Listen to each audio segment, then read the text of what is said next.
Hey, what's going on? Original Super. We'll be starting up in a little bit. What's going on tonight, y'all? Starting this thing up in just a little bit. We're gonna be discussing the California Reparations Task Force meeting they had today. If anybody got a chance to listen to that, we're gonna also be talking about the $800 billion that they're talking about. Economists say that is actually owed to the state of California, black people, with the reparations, and we can also discuss the peoplehood thing that's been kind of gaining some traction here on Twitter lately as well too. So definitely been having quite a few spaces popping up about peoplehood. So we're gonna discuss that tonight as well too. What's going on? What's up? What's up? Original, what's up? What's up with you? Super, what's going on? What's up, Tony? How's everybody doing tonight? We'll be starting this thing up shortly. Like I said, it's been a long day today, man. They've been having a discussion about the reparation task force out there in California. At TMZ, they released a report today saying that over $800 billion, that's what economists say, is actually owed to the state of California for reparations. So I'm definitely going to get into that tonight as well too. And the peoplehood thing that's been gaining traction on Twitter. We got to talk about that because it seems like I know that's been catching a lot of attention lately and whatnot. People have been talking about this peoplehood thing. I haven't actually been up in the spaces, but I've talked to a couple people. I think in DJ Space the other night we spoke briefly about it. I didn't really get up into it that much, so we definitely want to go ahead and discuss that tonight as well too. How you doing, Pastor Brian Hawkins? How you doing tonight? Original. Yeah, like I said, y'all, we're gonna be discussing this on the California Reparation Task Force that's taking up steam. I saw a little bit of that today. I did not see the whole thing, so I just want to go ahead and put that out there. I saw some of it, but I did not see the entire thing. But I know some of our people that's coming into the space, they did catch it all. So I just want to hear everybody's thoughts and opinions on that. It's always funny to hear the actual call-in part when people call in, and then you what's up, Leon? And you have people that actually come up to the mic and stuff. And I didn't see all of that, so definitely, if anybody that did see it, I definitely want to get your perspective on what you felt about the California Reparation Task Force, and how many people in the space also in this states do you guys have a reparation task force at this point in time? Because it's gaining steam, but it's not in all 50 states yet. Of course, we all former slave states, and I know a lot of people. The big issue with California is that California never owned slaves. That's what you keep hearing and whatnot. But I did find it was funny today that you had a white lady, a Karen. She came on there and she absolutely ripped the whole thing. Like, she couldn't hide her contempt for black folks, boy. She went in. She was talking about the black-on-black crime. 90% of black people die and got enough resources, and it's not right. And her family also, everybody's family went through it. The people that dead, the ones who suffered it, the people that actually did it, and the ones who went through it, they're dead. And how many resources do black people need? A big chunk of black people got welfare and all kind of social services. So she just went on a absolute tirade, boy. She had 2 minutes, but she wished she had about 5 minutes because she was actually ripping it. She was upset. I guess she was the unsilenced majority, and she came in there to go ahead and just state her whole contempt for it. She found it despicable. She said that it's going to make race relations worse. And my thing is right here: when has race relations in this country ever been good? I don't ever recall race relations in this country ever being good, ever being a positive thing. So the whole thing is that this is going to divide the race, make race even worse in this country. Like, when do you ever have good race relations in the United States of America? That's never ever happened. What's up, Re-Rob? How you doing tonight, sister? You've never had positive race relations between black folks and white folks in this country. You never, from the time the first Europeans stepped foot in this country, race relations went right down the shitter. So let's stop the nonsense. Like, you've never had any. It can't be any more divided than what it is already. So sitting up here saying, well, if you go ahead and you give them this and that, it's going to make it worse. Also, Amos Brown, he was not at the actual reparations task force. I found that interesting. Of course, I don't know if any of you guys know, but Kamala Harris, she's out in Ghana right now, and Amos Brown was also in Ghana as well too. And he was saying that his words was taken out of context, that that this is almost a smear campaign that they're doing at this point in time, and that it's just not people are trying to take the reparation thing and twist it around. So Amos Brown, he was at the actual he was not there. He was being streamed. He's over in Ghana. Of course, he was hanging out with Kamala Harris, and he was talking about what a great time. I guess it's such a great thing that Kamala Harris was the first Asian and Black to be invited to a state dinner over there in Ghana. Like, that does not do anything for people over here. So I don't even understand the whole thing about her being over in Ghana and being at a state dinner. Like, exactly what is that supposed to do for Black people in this country right here? So yeah, man, very interesting day. And I don't know if any of you guys heard, but $800 billion is what economists, like I say, economists say $800 billion is owed to the actual reparations in California. And I think that would, they say give or take, of course, and they saying that roughly around $315,000 per person. So Miss T, how you doing tonight? We're going to be touching up on a number of things. We want to talk about the California Reparations Task Force. We want to discuss, of course, peoplehood, and we also want to talk about this $800 billion reparations tag that they're saying that, you know, California is owed. They said at least $800 billion, and it could be higher than that. So that's a lot of cash. But how you doing tonight, Miss T? I'm doing very well, Newstoter. Hey, Original, and everybody in the room. How you doing, Miss T? 800 billion, and you said that breaks down to about what? From what they said, now they said it could be less, because I'm going to touch up on that article in a second. It said that, and real quick, Miss T, hold on. Let me just go ahead and read this article real quick. It's from TMZ. It's up in the Jumbotron as well. It says Black California is owed over $800 billion in reparation, economists suggest. This is from TMZ. It was curated on the Newstoter.com platform. Black Californians are owed upward of $800 billion due to decades of discriminatory and racist practices that set back generations, so experts say in a formal suggestion. Governor Gavin Newsom spearheaded efforts starting in 2020 to determine what African Americans in the Golden State might stand to see if Cali decides to pay reparations, and this astronomical number is what a group of economists is spitting out.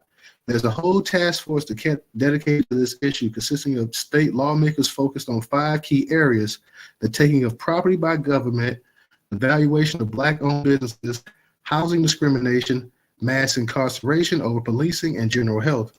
Mind you, the economists here consider only 3 of these categories in coming up with the $800 billion figure, leaving out property taken and the devaluation of businesses for now, which means the final estimate could be much higher.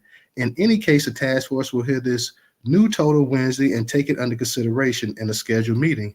Considering there are about 2,537,000 Black residents in California based on the 2022 U.S. Census number, that would translate to each getting about $350,000 more or less. That number could be different, however, based on criteria for those who receive reparations. Those would include being a certain age, 18, being a resident of California for a certain amount of time, and being a descendant of an enslaved person or freed Black people in the U.S. as of the 19th century, among other benchmarks the state could set. Of course, opponents would cite the obvious in pushing back on this, namely, California was never a slave state. Also, they say taxpayers shouldn't have to foot this kind of bill for the practices that were in place a long time ago, even though Newsom and company say otherwise. Now, whether reparations suggested are actually enacted is a whole other ball game. The task force would need to agree on a final number and then send it over to the state legislature, where it would have to be drafted into a bill and passed in both chambers. After that, Newsom himself would have to sign it. Another thing to consider, this is separate from what San Francisco is mulling at its own proposed reparations package, which would see Black residents get as much as $5 million each. So Miss T, we done lost you. You was right there, Miss T. I hope you come back. We lost Miss T, but yeah, Miss T, I don't know how much of the actual article you heard, but if you get a chance to come back in here, Miss T, come on up here. We'll get you back up here as well, too. Let me give a shout out to some of our people coming up in here. I see professors up in here. I see Trouble. How you doing, Tech? What's going on, Kim? What's going on to a bunch of you guys that's coming up in the space? Go ahead and tweet the space out for us as well, too. Black Idaho, what's going on with you? So, Miss T, if you get a chance, sweetie, come back up in here. We want you to come back up in the space because you were first up the bat. Original, what's going on tonight, man? I see you up in the speaker spot. You want to say something real quick? Yeah, I was just I was listening to what was the lady you mentioned who said something or whatever. I guess it was it a tether that was trying No, this was a white this was a Karen right here. This Karen went slap off. She went slap off, boy.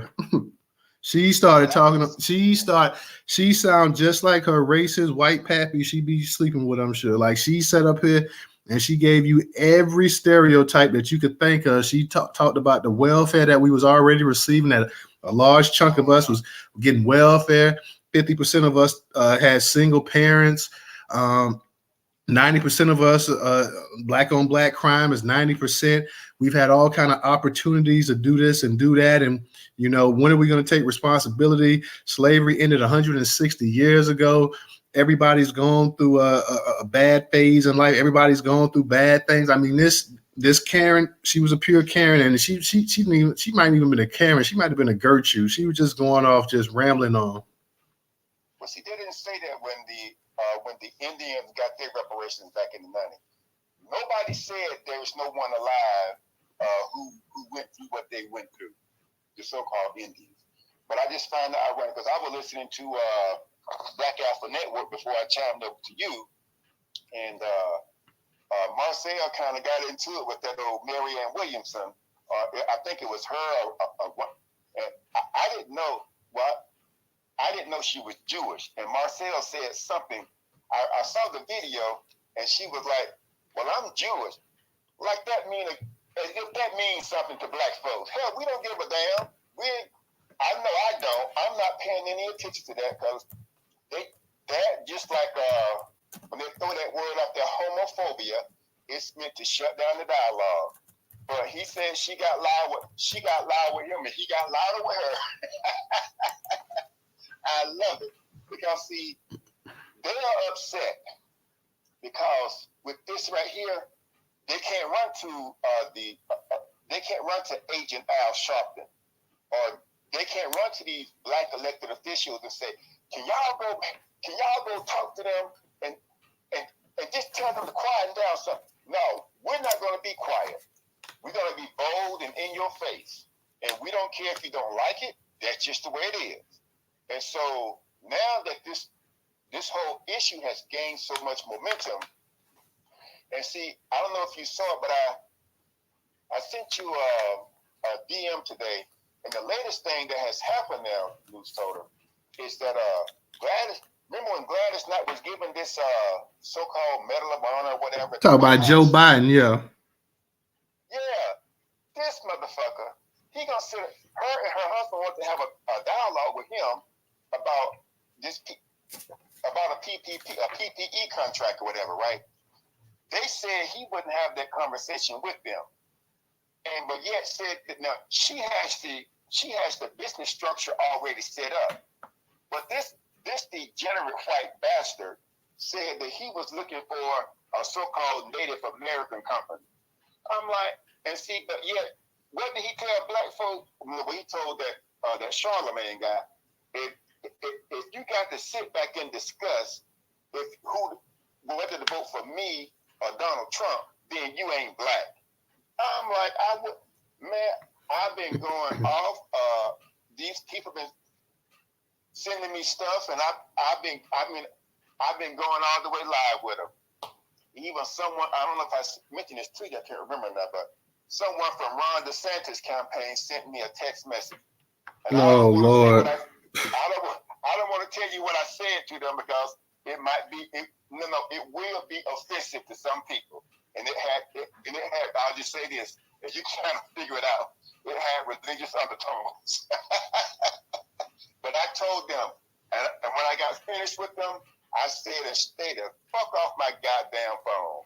They didn't respond back because they see now that we are not playing, and they do not have anyone that they can run to get us to stop. Because remember, I told you when we went out to when the black community went out to KABC in Los Angeles, they sent people down to us trying to get us to stop, even offer us a little funky money. $50,000, hell, I make that in a year. That ain't no money, you know? And so, so they got scared. See, now these people are scared because now that they see that they do not, the main fear that they have because they do not have a black person or a black organization that they can run to and say, "Can y'all go make them stop?" Because they know if they send them to us, we're going to beat the hell out of them and send them back to them all beat up and bruised up. And dare them to try to file some charges against us. Ain't going to be no camera. Because we're going to make sure whoever you came with, they're going to be lured off somewhere else. We're going to beat the hell out your ass and send you back battered and bruised. We are not playing. This ain't no game for us. This is reality. And either you get on board and help, or you just get out of the way. Because, like I tell people, I'm rocking with the young people. Because young people bring change. Old folks, no offense to you, but I ain't got no time for you. Because you're too set in your ways. You don't want to change. You think, all you got to do is sit back and pray. Ain't happening. So if that's what you want to do, knock yourself out. But I'm rocking with the young people, and we're gonna get some shit done. That's just how it's gonna be. But just the fact, though, Newstoter, that he didn't. Jim Crow Joe didn't have a problem doing a photo op with Gladys Knight, making it appear as he's down with black people. And then when she wanted to talk business with him, this motherfucker sit up there and said, we're not gonna have that conversation. If that ain't below fucked up, I don't know what is. And I can imagine that Gladys Knight, she's always seemed to be there's something that she has said or done in the past I didn't totally agree with, but she has always seemed to be like a nice person. I remember the first episode of Soul Train that aired. They was on there and she was talking very political on that first episode of Soul Train. If anybody can find it and watch it, just watch it and see how she was talking. And so, but at the end of the day, like I said, I understand she's an entertainer or whatever, but this right here can't stand. And I've been letting these people know when I respond to one of Jim Crow Joe's whatever, I make sure I tag in the press secretary, the vice president, the Black Caucus, and I end with no vote. Whatever I tell them, I say no vote 24. You're not getting my vote to use to represent every demographic except for us. But that's what I told her. Hakeem Jeffrey put something out saying the MAGA Republicans are this, and I said, well, the MAGA Democrats seem to only have a benign neglect either for U.S. descendants of chattel slavery. So what's your point? No vote 24. That's I guess I better put it as a hashtag and just start saying no vote 24 because these people are showing us they do not give a damn about us. They don't care. And they think we're just going to walk up in here and give them our vote, next year, and they can do whatever the hell no, that's just not going to happen. But let me get quiet here and let me let you get the show going so you can make things happen. Appreciate that. And the show already going, Original. We already started off. We started off talking about this actual $800 billion that economists say that the state of California is owed in terms of reparations. So we already getting it started. And like I said, tonight we're going to talk about anybody that actually heard the California Reparation Task Force as well, too. We'd like to get your insight on what you felt about it. So please don't be shy to come on up here and request a microphone. We also want to talk about peoplehood tonight as well, too. Like I said, that's been in a lot of spaces lately. If any of our people that's in there that want to break it down and want to discuss that as well, too, open mic, come on up here and get the mic as well, too. Shout out to DJ. I see he just made his way back up into space. Shout out to Brother McCoo as well, too. I'm going to go ahead and kick it to Miss T. But real quick before I kick it to Miss T, remember that number. They're saying $800 billion, and they're saying that could be higher. Remember, out of the 5 things they're talking about in terms of the 5 actual criteria for this actual reparation that they came with this number, they left 2 of them off. One of them being that they didn't include the property that was taken from black folks, and they didn't include the valuation of black business as well either. So just remember that as well too. So that $800 billion that they're talking about could be significantly high. You could be talking about an additional $100 million or who knows exactly what. So Miss T, how you doing tonight? I am doing well. Thank you for asking. Hey, Newstoter and DJ, what's up? What's up? Now, in regards to Amos and him saying that he was taken out of context, it was written. It was written in red ink. He wanted them to reject the $5 million. So how can you take out of context something that is written from your office with your signature? I don't like that. I don't like when you, if you're going to be a man about it, say something other than they mistook me, because it's in writing, sweetheart. I don't understand that. And I do think it's going to be higher than the 800 billion. I think it's going to be more around the $1 trillion mark. And I think that's good for a state reparations. And even if the state doesn't have all of the funding, I want you all to keep in mind that the U.S. Treasury has a judgment fund. And the judgment fund, it covers judgments that have been made against states, cities, and municipalities. I always screw that word up.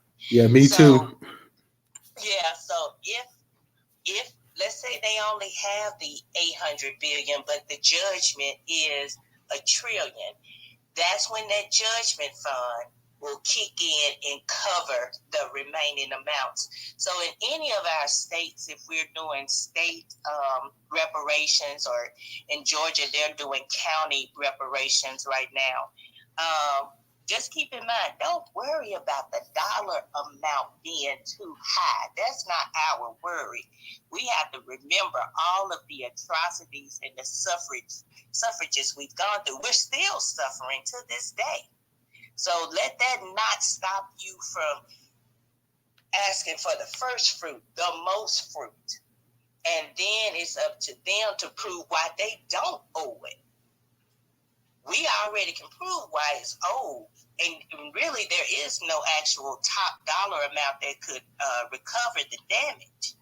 But I've been in some spaces and people are like, well, you're going to break the budget. You ain't going to break the United States. The United States ain't going to let you break it. She can sell as many bonds as she wants. And United States bonds are like gold. People from all over the world, other countries, buy our bonds because they know America is good for it. But I hope Kelly asked for the sun, and I hope they achieved it.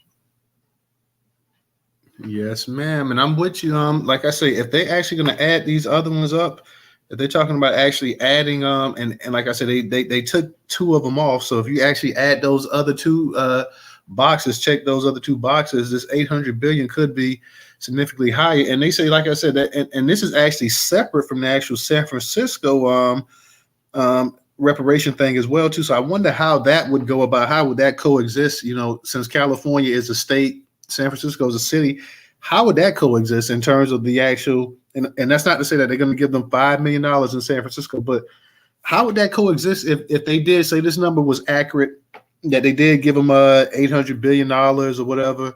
And you know, how would you go about? How would the thing with San Francisco? I'm just wondering how would that actually go into effect as well too. So that's just something to actually keep in mind as well too, because $5 million and that's one thing he did say. He said that he felt that them throwing the $5 million out was almost a way of trying to smear everything. And he said some stuff today. Amos Brown said some stuff. Mind you, like I said, he was over there in Ghana. And Phoenix, I know you was up here to speak. I don't know if you lost connection or not, but I'll send you an invite if you don't want to speak at this time. That's cool. But I know you had your hand up. But you know, he was up in Ghana. He's chilling with Kamala Harris over there, and he was saying that you know, that the media was misrepresenting a lot of things that he had actually said, and that you know, it was a lot of hype surrounded by a lot of different things. He said the board did not vote unanimously for reparations. I believe he said that, and you know that a lot of things almost spoken prematurely as well too. So I just want to go ahead. I'm gonna kick it around the room. I definitely don't want to hog it up. Phoenix, I know you had your hand up, and I'm gonna get to you, brother McCoo. Phoenix, did you want to go ahead and say something now, or you want to chill? Oh no, thank you for having me. I did request, but then Miss T said it. You know, so she mentioned, you know, how the and you did too, how the funds may increase. And, we shouldn't worry about that. And see, I wanted to touch on the Newsom plan, right? So, we know that Gavin Newsom's going to probably run for president. So that's where it gets a little sticky and a little tricky. So we just want to know if that before he goes and makes that run, and what I'm projecting is that he'll probably, pass it in California, use that as a way to run to try to guarantee that he gets California their money and then make it a federal case and have the feds take care of it. I think that's the strategy he'll probably use. So that's where it gets a little tricky, because then there we go again in bed with them damn Democrats. Not that we want to be in bed with them damn crazy ass, lunatic ass Republicans either, but it's just another way to keep us entrenched in some place that we're just trying to pivot from. So those are just my thoughts. I'm just thinking out loud right now. I didn't get to listen to all of it. That Cheryl Grills just really, really gets under my skin with her bullshit, and that Tamaki, it just seems like and sounds like, then they want to talk about the documentaries and stuff. From whose perspective, though? And so they didn't have enough money. The last part that I did see, I'm sorry, you guys, I'm driving, so it's No, it's fine, because I want to hear somebody who actually, because I didn't hear all of it either. I just heard like snippets and little pieces. So I want to definitely hear some people in here who actually heard some of the reparations. So just from the actual task force, the parts that you heard, just go ahead and educate us. Let us know exactly what you heard and what you had an issue with, or what you liked or whatever. So that's fine, Phoenix. Well, what sticks out to me about the grill person in the community, because the communications firm and them getting the word out to the people, of California, the descendant class, it's always been a big problem. So at the last part of the meeting, I guess the last hour or two, they had the one lady, Shauna Charles, now for the past 3 weeks, the new communications firm, and are representing the new communications firm. And so they only been working on it for 3 weeks. And so Senator Bradford said, well, what radio station did you choose? And so she had just chosen one radio station that wasn't even a big radio station in Sacramento. And so when he said, well, why did you choose that station? Why didn't you choose KJLH in Los Angeles? Or, where most of us are? And she said, oh, it was about the funding. But the way I understand it, there was $1 million for the communications firm to get the word out, other than listening sessions. And we should have had billboards and all that stuff going on. And there's nothing. There hasn't been anything. And so Cheryl Grills was over that whole situation and that budget. And it just seems to me, and I think she needs to be brought up on charges for derelict. Wait, let me not even say it, because I'm going to mess that word up. But she didn't do her duty. And where is the money? There's still no account. So I think by the end of it, I think that we should, or the Department of Justice should definitely bring charges against her for a full accounting of that money, and just not doing the job that they were hired to do, including the bunch center. And that's all I'm gonna say about that, because there's no way that one small market radio station should have been the only radio station in the 2 years of this task force. And I land my plane. And how much money did they get again, Sister Phoenix? I think it was like $1 million. $1 million. $1 million. Where is it? So they made this documentary, right? At the last task force, they had mentioned a documentary that they made. Who the hell said make a documentary when the people don't even know? So that's stealing money too, because you're going to hire all your own production people, which are your friends. You're going to, tell the story from your Pan-African perspective. And that's just a way to siphon the money. Talking about the education fund. That's not education. Who's distributing the damn documentary? Why haven't we seen it? And man, I'm just so mad. I'm so mad. being taken advantage of. I hate feeling like there's no power. I just don't like it, and I'm just gonna land there. So I'm, that's just where I am right now. I'm stuck in traffic. I'm just angry today. All right, appreciate that. Thank you. Appreciate that, Phoenix. Stick around because we're gonna have the discussion is gonna be going around tonight. So definitely stick around, brother McCoo. What's going on tonight? Unmute your mic. Yeah, what's going on, fam? I haven't heard the task force, so I really couldn't comment on that. But I was definitely, I did want to comment on the 800 billion number. I definitely agree with Miss T, the girl. I think that should be trillion. I think it will be like, and I don't know what trillion, but it's definitely going to be up in the hundreds of trillions. You already cannot put a label on our ancestors' blood. I get that. But the repair that's needed, I think it's going to be in the trillions. And I understand that. All right. Appreciate that, brother. And like I said, they haven't like I said, they left 2 boxes empty too. So they still got to get around to the actual property that was taken from black people and the actual businesses that's been devalued as well over time as well too. So that could significantly raise it as well too. Like I said, you could be talking about an additional $100 million or more than that even. So we definitely got to, and I like the way Phoenix, she added the part with Newsom, because we all pretty much know Newsom, or we suspect that he's going to run for president, to go ahead and put this on the federal level as well too. I would like to see, definitely reparations have to happen at the federal level. It has to ensure that everybody that's eligible would actually get it. So you have to do it. But I would like to see California.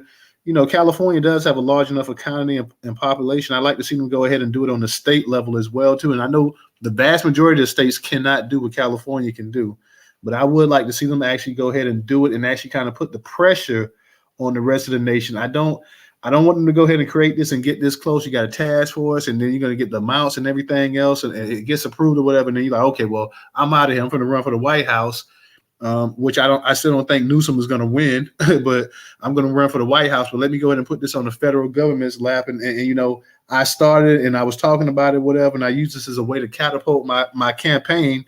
But now I'm going to haul ass. So, I definitely hope that they actually take care of that on the state level as well too. We're gonna go to Leon, then we're gonna get to you, Judge Sarah, as well. What's up, Leon? How you? And then we're gonna get to you, Original. What's going on, Leon? No much. Nothing much. Good evening there, Newstoter. Another hot topic night. I can't really give an insight because I'm not in California, so only thing I will probably discuss is going to be about this 800 billion in reparations, which is that supposed to be a total, or that's just the state, or that's supposed to be like national? No, that 800 billion is just for California. Oh, okay. And it is kind of funny though, because I was just on YouTube. I was looking at I want to say it was like an MSNBC piece Saturday morning. I forgot the one brother's name, and he had Sandy Garrity on it. And believe it or not, Sandy Garrity is actually against the $5 million for San Francisco. He's he's lockstep with Amos Brown, which I was kind of surprised that he would be, since he's supposed to be the new guru economist, from his book that he did from Here to Equality, you would be in a disagreement with that number amount.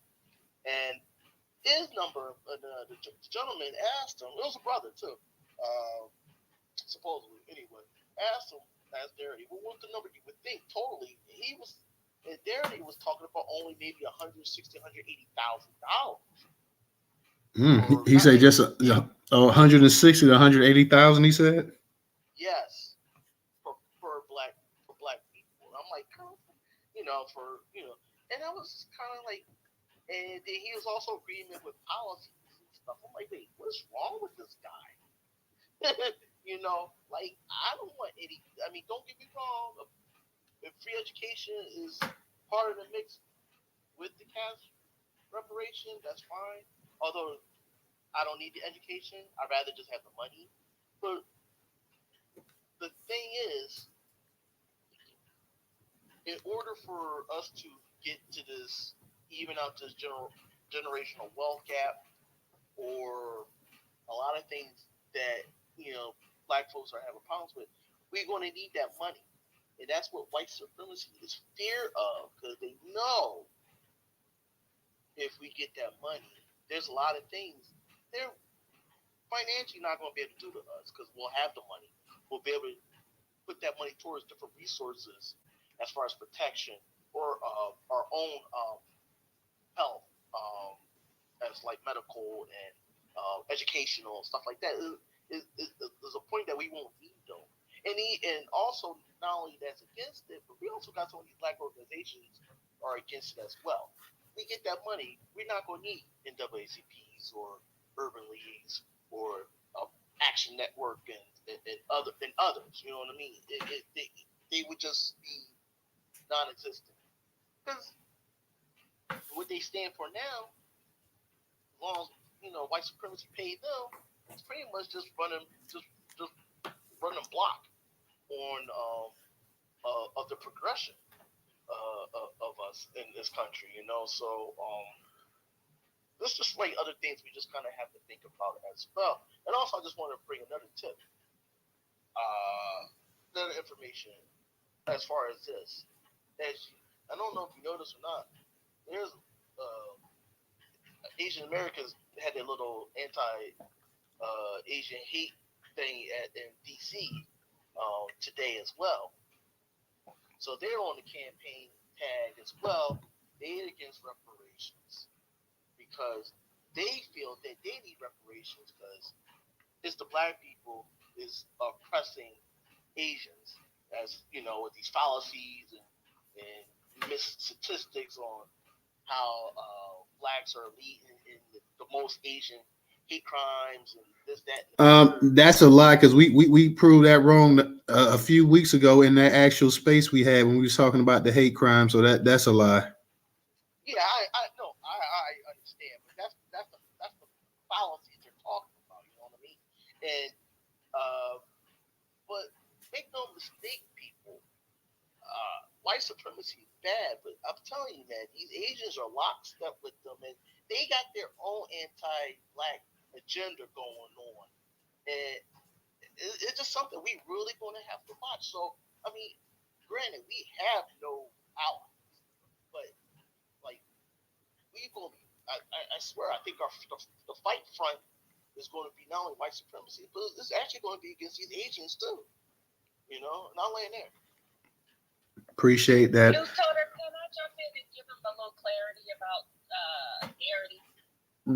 Real quick, because we got a bunch of hands up, Phoenix. So go ahead, real quick. I just wanted to let them know that probably the reason Garrity's talking, like he's talking on that show, was because Garrity is all about like federal reparations and kind of these smaller cities and municipalities are going to undermine the federal reparations. So that's probably why he, spoke of the descendants getting $100 and something thousand to get them back on their feet, so on and so forth.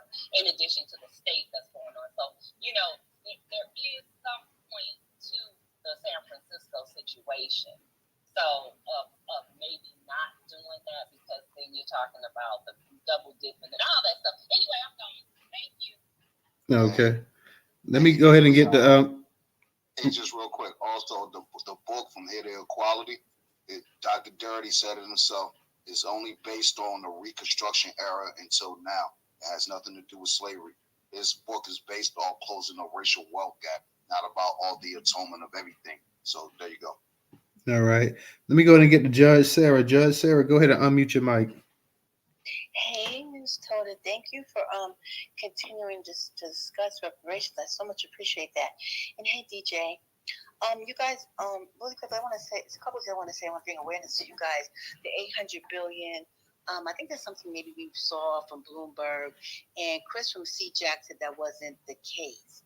Okay, so let me say this to you, family. What you see and what you hear on Twitter or wherever, there's always an agenda. There is always an agenda, okay? I'm trying to think where I should start. And I think I might want to start with Governor Newsom. Family, Governor Newsom does not give a fuck about Black people. Okay? I want to be very clear about that. Gavin Newsom does not care about the plight of Black people. You go to his Twitter feed, he talks about every issue except for Black people. If it's gun violence, if it's abortion.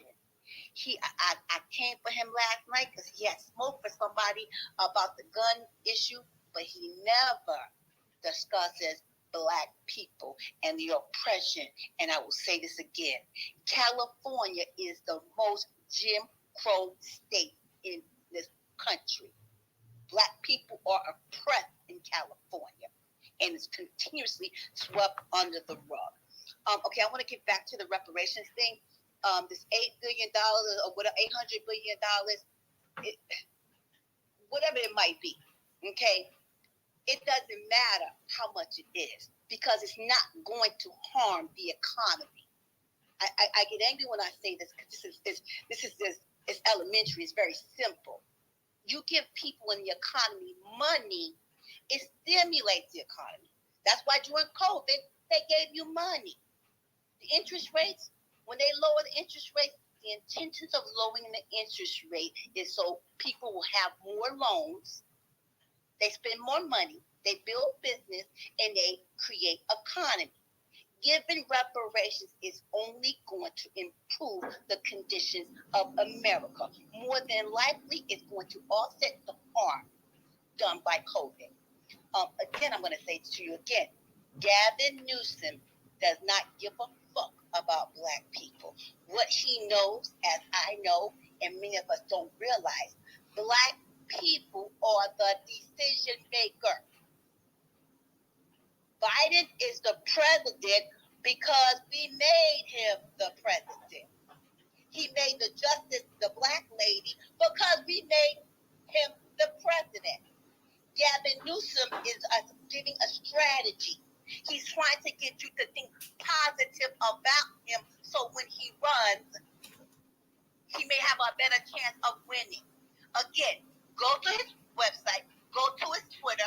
He does not talk about Black people and the harms of Black people. California is the most Jim Crow state in this country. You will not see him talk about Black people on his timeline. And I keep asking y'all to call him out. You need to shine a light on Gavin Newsom, letting him know we are watching him. In terms of the task force, Doherty, all those people, there's nothing they can do about reparations. Gavin Newsom can order reparations tomorrow if he wanted to. When it was an abortion, the abortion Roe versus Wade, when they turned that over, he immediately put in plans to bring people to California, bring businesses to California. So if you only be calm, I want you to be very clear. If Gavin Newsom wanted to give reparations, he can do it tomorrow. Okay, I just want to be clear about that. And the probability is that they will do it. And he's going to be seen as a hero because it's going to boost the economy. So, and again, if you're in a different state, don't get mad if California gets reparations because the probability is you're going to get reparations too. Gavin Newsom, if he becomes president, he's not going to give any federal reparations. Again, I can't stress that enough. He don't give a fuck about Black people. There is a tweet going on with Yaya where she's talking about the harm that's been done to Black people. I encourage y'all to tweet that and tag Gavin Newsom on there. I think that's all I want to talk about. I appreciate you, Newstoter, so very much. Okay, thank you so much. All right, thank you, Judge Sarah. Let's go ahead and get to we're gonna get to hold on, we got a new speaker up here. Let me get to Sister Sean real quick. Let me get to the new speakers, and when I get to your original Phoenix, did you want to speak again or no? Because I know you spoke for a second. Did you want to speak again after that, or are you good, or what? I'll raise my hand. I'm gonna listen. Okay. Thank you. Let me go ahead and get to Sister Sean. Go ahead and unmute your mic. Yeah, what I want to say, just in general, to kind of back up the judge in her sentiment.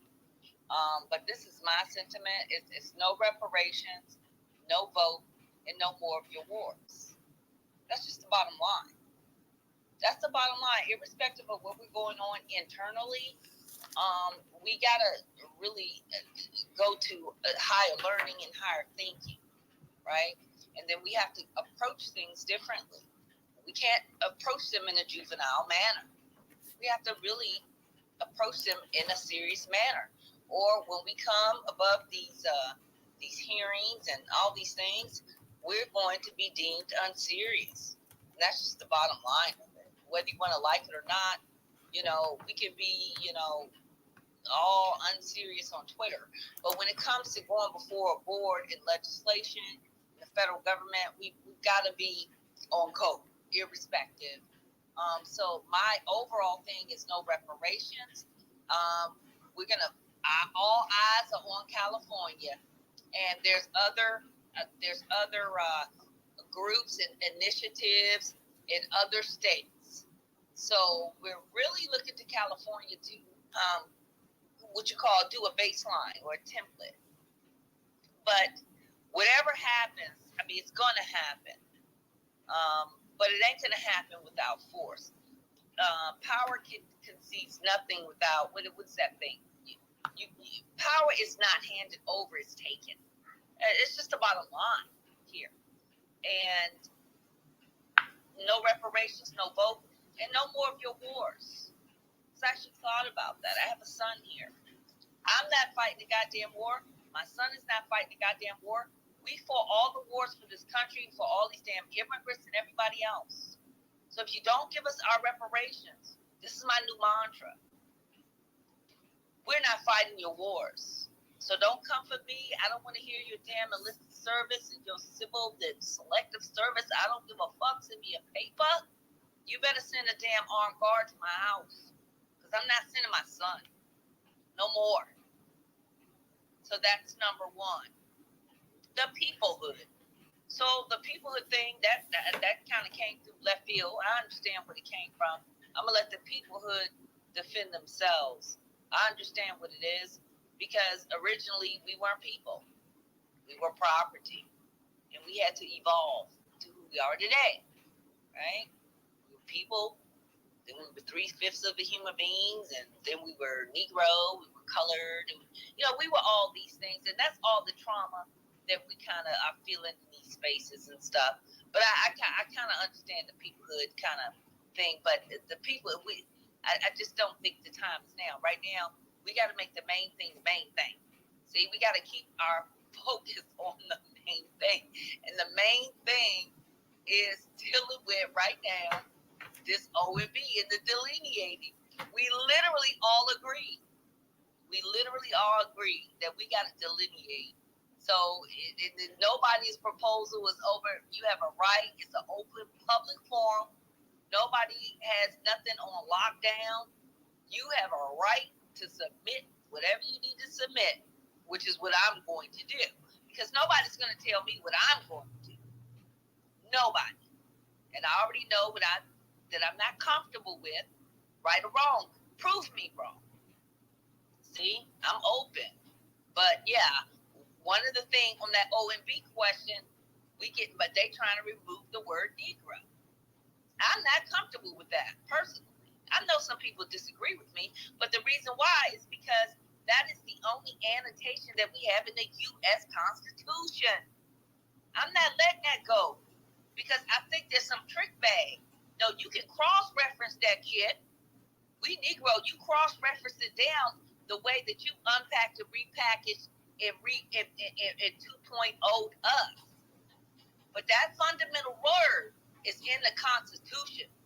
That word specifically means us and nobody else. And that word, you can repackage it down to whatever it is you want to. Freedmen, I rock Freedmen. I rock FBI. That for FBI, that's why I culturally identify. Freedmen is my legal status. But Negroes was in the Constitution. So you're not going to remove that from me because that is the founding documents of this country. And I sincerely believe it's a trick bag for them. Let's remove the word Negro, and then we're going to get all of these immigrants. We're already getting like overwhelmed. They're already making them police officers. They're giving them rights to vote. And what else are you going to do? Next thing you know, they're going to be side slipping them into the Constitution, because not even an African can call themselves a Negro. So that's just one question, though. So we're bogged down. We need to understand it's two things on the table here. That OMB question is a proposal to remove the word Negro, and it's two things that's on the table. And to delineate and to reclassify. So there's two things on the table here, and I just want everybody to understand that, and I'll land. All right. I'm a Negro. I'm a Negro. Thank you, Sean. I appreciate that. And yeah, I'm glad that you mentioned because, like I said, I just started hearing about the peoplehood a few days ago. So I wanted to have this space, and of course, the main thing we're talking about is a task force. We're talking about the reparations, but also, like I say, I just started hearing about the actual peoplehood. So anybody in the space that can educate and explain it, please go ahead. From my understanding, it was almost like. Let me jump in. Yeah, me too. We all in the same boat here, but I understand it, and but somebody needs to officially really. I would encourage to come in to really explain. I think I understand, because I think I don't want to repeat myself. We were not people. We were property. See, we never obtained peoplehood until we obtained our birthright in all these different statuses. So first we started off as nothing, property. Then we evolved to 3/5 of a human being. And then we started getting all these titles: Negro, mulatto, Black American. Now, to not to cut you off, Sean, but to my understanding, isn't peoplehood supposed to pretty much fit all of this underneath the umbrella, almost, so to speak? Yeah, in a sense. In a sense, it just depends on. To me, it's just on how the way that you how do you conceptualize it with yourself? It's the same thing. Either we're a peoplehood or we're a universal, a people with birthrights, right? I don't even know what the damn name is. I understand it. It's like AAPI. This is the best way I can explain it. AAPI is a peoplehood. But under AAPI, you got Japanese, you got Filipinos, you got Chinese, you got Koreans, you got the Asian Indians, and it's all under AAPI. So you can say that that's a peoplehood, de facto, right? So we can say the same thing. We are literally one. And we do have what they're trying to say, a peoplehood. I just wish we didn't have to really have this conversation right now. Let's just deal with the OMB question. We already know the people. We know what the peoplehood is. Call it peoplehood, call it umbrella, call it the same thing. They do AAPI. They are practicing the same tactics, but they're just not calling it peoplehood, but that's really what they're doing, right? And so that's understandable. It's definitely understandable, because at the end of the day, all of this is healthy. It's hurtful, but it's healthy at the same time, because at the end of the day, I think we're going to gel, and we're going to understand how we need to gel. And we got to understand how they are winning politically and how we are losing politically. They are not winning as individuals. They are going in as AAPI. They're going in with like 10 other groups up under them. The Latinos are winning under the phrase or the peoplehood of Latino. Under Latino, you got Venezuelan, you got Mexican, you got Brazilian, you got El Salvadorian. You've got all of these different groups, but they're not playing these games. They're going in as one people group, right? Who else do we got? We already talked about the Asians, right? AAPI. You got MENA, the MENA people. Oh, yeah, and that's the whole new group. That's why you saw them up there screaming, trying to stake their claim. They're following suit because, see, they're understanding the political brain. You get yourself in a group, and then they're going to get this damn money based on their group. But what's pissing me off is that we don't understand the game, and these groups are going in getting our damn money. That's It's real. our money. Sean, And all of this stuff with the poverty fund, and about to get into history and stuff, after slavery, a poverty fund was already established. It was for us. And that's a whole nother conversation. See, that's a secret. That poverty fund was intended for the descendants of U.S. chattel slavery. That same fund, they have that fund out there, and they're using that fund for immigrants and everybody else. We just don't understand politics enough yet. Real quick, Sean, let me, because we got a couple hands, so let me go ahead and I'll get back to you. I'm gone, baby. All right, I'm gone. No, you good. You can stay up here. You good. We got a few hands. DJ, I know you say you can't post anything, so I got it. Don't worry about it. Volvo, let me get Volvo because Volvo a new speaker too. So let me get that. We're trying to get our new speakers, and I'm gonna get to you original. Brother McCoo, he dropped down. So go ahead, Volvo, unmute your mic. Yeah, you kind of low, bro, a little something. Yeah, you're a little low, but go ahead. But y'all can't. No, I just wanted to make sure I can get back on the space. I've been having trouble for like the last month. Yeah, that was because of the update, but you good though. Okay, all right. I didn't really have to understand on the top. I just wanted to make sure I could be heard. Appreciate you, bro. Okay. Yeah, I thought you had something to say. So, well, yeah, I'm glad because I know you've been trying for a minute to get up there, man. So shout out to you real quick, Bobo. Let me go ahead and get to original. Go ahead and unmute your mic.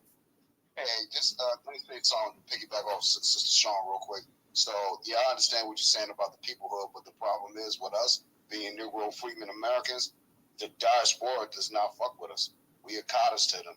So, and I'm not saying all, but it's damn near ain't the majority. So it's like we ain't got no peoplehood. It's just us, and that's it. You know what I mean? But go ahead, original. No, let me tell you, I'm with you on that. Trust me, that's why we got to slice and dice it. Trust me, that's the delineation part. No. We have got to separate ourselves from the Tethers and from the Africans, the Somali, anything in sub-Saharan. All that stuff don't have nothing to do with us. And if we can figure it out at that top level, what we are identifying as Black Americans, African Americans, whatever, we don't want to lose our indigenous Black Americans who have ties to the Indian indigenous. We got that population to deal with. We got the damn freedmen population to deal with.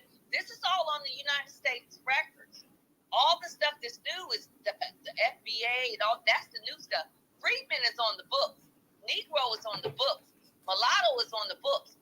Colored is on the books. So we got to be careful to crosswalk that, and we've got to be careful in this OMB that nobody is forgotten, because we know we have a bunch of Negro. See, that's why. Let me tell you why I'm trying to hold on to Negro. I don't know if people really understand this. A bunch of the actual Indians, the indigenous Black Indians attached to, they were reclassified as Negro. They reclassified them just like they did like the Africans, but they're two different people. So that Negro indicator means a lot, because it means a lot for some of us who were attached to the Indian tribes. See, I understand that.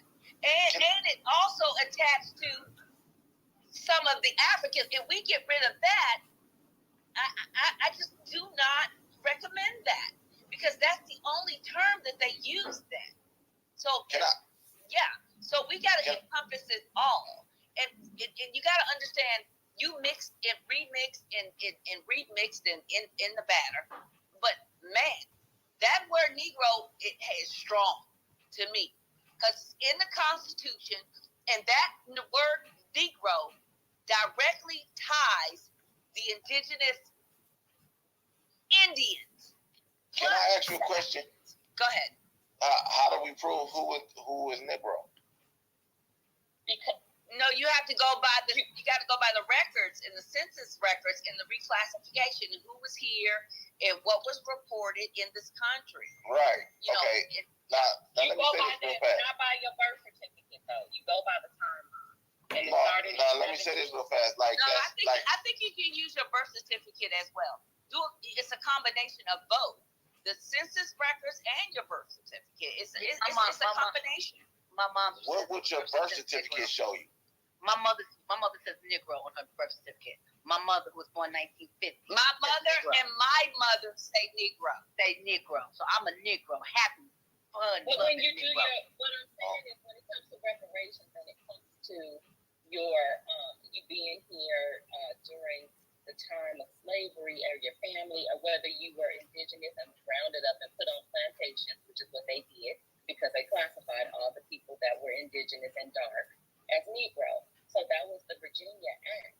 So if you go during that time and or your family, your ancestors, then that is your classification. Some people don't have birth certificates. Some people that were in Mississippi, some people that were in Alabama, some people that were in Louisiana do not have birth certificates, but you do have those slave records. So that's why I say it's not always determined by your birth certificate. My birth certificate does not have a race at all. But we must understand that it's about lineage. It's not about race. So if it says all right, real quick, y'all. Real quick, y'all. Let me go ahead because we'll come back to y'all. Let me go ahead because original he's waiting. So let me get to original real quick, and then we'll get right back to y'all. Go ahead, original. Unmute your mic. Okay, appreciate that. But well, Negro is on my birth certificate too. So yeah, that's on. I think all of my brothers and sisters has the word Negro on their birth certificate. But what I want to say to Sister Phoenix, that is that's the scam where you said that the lady who did the documentary. Now, was that radio station a black-owned radio station in Sacramento, or was it a white-owned radio station? Or do you know?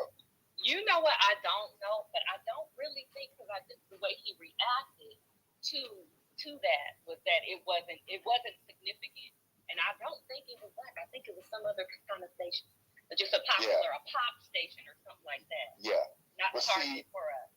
Mm-hmm. But see, that's their standard operating procedure. See, these black folks who supposed to have been, the black people who supposed to be so-called educated and supposed to look out for our best interests, they never have.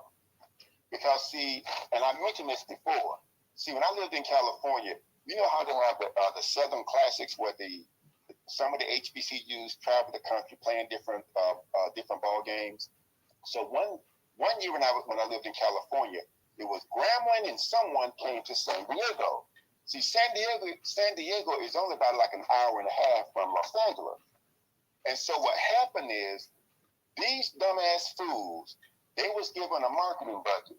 So what they do is they are trained to not give the money to black businesses.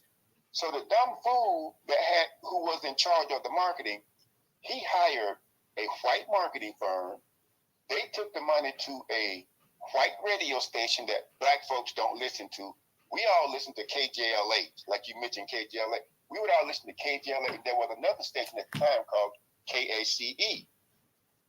And this boy, he was so dumb. He came on KJLH and he was asking, he was letting everybody know that this was going on. And he was so dumb and stupid that he even spilled the beans and said that they had been advertising on a white-owned radio station. And the host that he was speaking with said, well, we don't listen to that station. Why you didn't come to us? Now, black folks all over the country know KJL because they know Stevie Wonder owns it. But yet, what you said, it is true. She took that money and she did the opposite of what she was supposed to do with that money. How are you going to do a documentary and you haven't even finished the thing? That does not make any sense. And so, but I'm glad they kind of cleared that. That DJ kind of cleared that peoplehood thing up, because we just can't. I just can't attach myself to something whereby we having issues already with these tethers and others. They want to come over here and they want to benefit off of what we have fought for, and then they turn around and crap on us. And so now they are angry because we are calling them out. Say, oh, that is no more. You will no longer poo-poo on us. Take what we have fought for and then poo-poo on us. We're not doing that anymore. So people need to understand that, look, we are at war with basically everybody. Okay? We are at war with basically everybody because we have no friends, we basically have enemies, and we have to watch the people who come to us pretending to be friends, just like this lady who just wasted this money on this white-owned radio station. Well, let me tell you a background on her. She's the tether. See, real quick, Phoenix, let him. I've been waiting though. She keep diving in. Yeah, real quick, y'all. Yeah, Phoenix, because you actually because Bobo, when you did go, you said that you didn't have anything to say. That's why I had went on from you. Something came on. I wanted to finish, but yeah, you're right, brother. But I'll get. I'm just here for clarity on what's going on. That's all. Yeah, I'm gonna get you. I'm just letting him finish it up real quick, and then because you actually next after him anyway. So, original, you got something else you wanted to add, or are you good? Or but that's basically it. That we have to watch these people. Because see, again, when she said that the lady was a tether, these people black folks that come here from other countries, their minds are whitewashed. They look at Christianity totally different than the majority of us do. When black folks back in the mid 60s, early 70s or so, people start introducing the black Jesus to black folks here. Now, some of them was upset and they went crazy, but a lot of the people from the diaspora, they still worship white Jesus, and they'll kill you over that, white Jesus. So that's more than likely where she's coming from, and I don't know how, but she needs to be removed. And let Bobo come in. I'm gonna be real fast. I was gonna drop down, but the conversation about the lineage that made me want to speak up. I've been saying this for a long time, y'all. I don't care what you call yourself, whatever you call yourself. If you can't trace your lineage back to the 1870 census, it really don't matter anyway. It's all talk. It's just all talk. And if you really been here in this country, you should be able to trace your lineage back to the 1870 census. I did it. I'm on there like 20 times almost. And I'm not talking about my name being in the area or a similar last name or something like that. No, I'm talking about my forefathers and foremothers are on the 1870 census. What's your name? What's the name? What do you mean, what's the name? What's the name of the person on the 1870 census? What is their name? If I told you their name, why would that matter? If you don't want to share, honey, it's okay. My family's name is Featherstone. No, I'm saying I did a video. Hold on, wait, man. Real quick, just go ahead and let him finish so we can go ahead and get around the room again, y'all. Go ahead, Vovo. Well, I mean, even if I told you the name, it wouldn't matter. I mean, it wouldn't. I'm not sure why you want to know the name. It really wouldn't matter. Like it really wouldn't matter. Like I did a video where I traced my name back and walked it back. Showed my mother, father. I did a video. They told me to take it down for too much information. I was sharing too much, but that's that's irrelevant. Just don't share everything. Oh, I'm sorry. My name is Featherstone, and I'm very happy to say that. I'm an indigenous Negro. And my okay, all right, good, ma'am. I'm happy for you. That ain't what I'm saying. Hey, Bobo, she's a pretend judge. They ask questions. There you go. All right, man. Yeah, you know what? I think I'm gonna break my phone again, so I can't get back on here. It's just a lot of babble. That's all I wanted to say, brother. It don't matter what you call yourself. A lot of these people ain't traced their lineage back. They ain't did it. I can just tell by the way they talking. It's just a lot of talk. You know what I mean? Like, if you on that census, which there's no reason why you shouldn't be. You know what I mean? Because at this point, it's been 160 years since that census. So it should be several ancestors' names that you can easily trace back to that census. I appreciate you letting me speak. I explained it more. I even made it my bio. So if you don't understand what I'm saying, just read my bio. I think that I made it clear. Appreciate you, News. All right, appreciate that. Let me say real quick, guys, up in the Jumbotron, you have the newsletter and the YouTube channel up there. The YouTube channel is a second on the right, so please go ahead and subscribe to the YouTube channel. We're building that channel up. Go ahead and subscribe to that YouTube channel. Also support us on Cash App. That's $Newstoter, $Newstoter. Newstoter is the largest Black-owned, largest Black American-owned news media curation platform today in America. Once again, we are the largest Black-owned news media curation platform today in America. That is $Newstoter. If you do not have the actual Cash App, we have the Venmo and PayPal also up in the Jumbotron as well too. So let me go ahead real quick and kick it to let me kick it to you, Phoenix. Go ahead, Phoenix.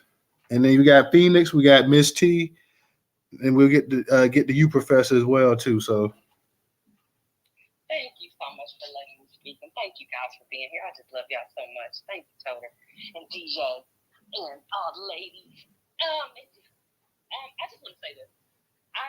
What I feel like and what I'm observing from everything that I've been seeing with the task force in California, and how California is the case study for the nation. And there's some major gaps in what we can do or what we can fill in as a community, as a national community, right? So in terms of, this is just what I think we should do as a strategy. We need to be having Zoom sessions with our families, educating them on everything that's going on, reparations, OMB. I mean, if we can't get to them, let's have the Zoom. Because we're really waiting on, for that Cheryl Grill situation and the communications and the funds and all that stuff and them stealing, because that's exactly what they did, was stole that money and made a documentary and didn't tell the people of Los Angeles, or Sacramento, or San Francisco about reparations, period. So that was a whole sabotage move, and that's what they will continue to do.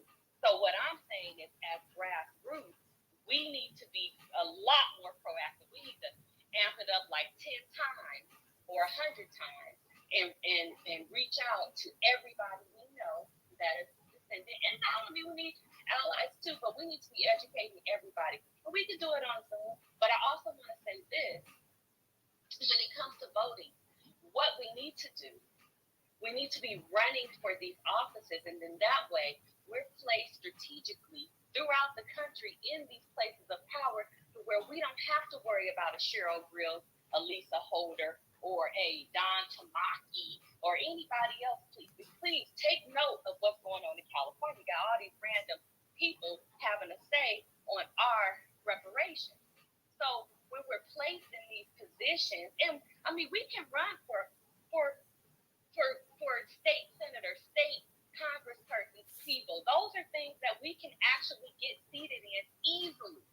So we need to be the people of Freedman mindset to be in these spaces, because that way we have the keys to power. And that is the way we're going to get what we need. And then we also need our federal Congress people. We can do that, y'all. We can do it. And we need to, because we're going to be crying the blues if we don't. And then we want to also be voting, because we're going to be running for these positions. So all politics are local. They start locally, and then they become a wildfire. So that's all I want to say, because I'm really tired of other people having a hand in anything that we're doing. And I land. Thank you. Thank you, Phoenix. Miss T, go ahead and unmute your mic. Hey, thank you for allowing me to speak again. I want to try to clear up this thing with peoplehood. In the Jumbotron, the second option to if you swipe it to the right, that is the form. If everybody could go and open that form, you will see peoplehood is nowhere on here. They are not trying to get us to say that we are yet another name. Was it a bad choice? They were trying to say we are a people. We are a peoplehood. We are one. If you are Black American. If you look at the form, the first option says, when it's talking about race or ethnicity, it says Black American. And then it has enter, for example, how you classify. Peoplehood is not a classification.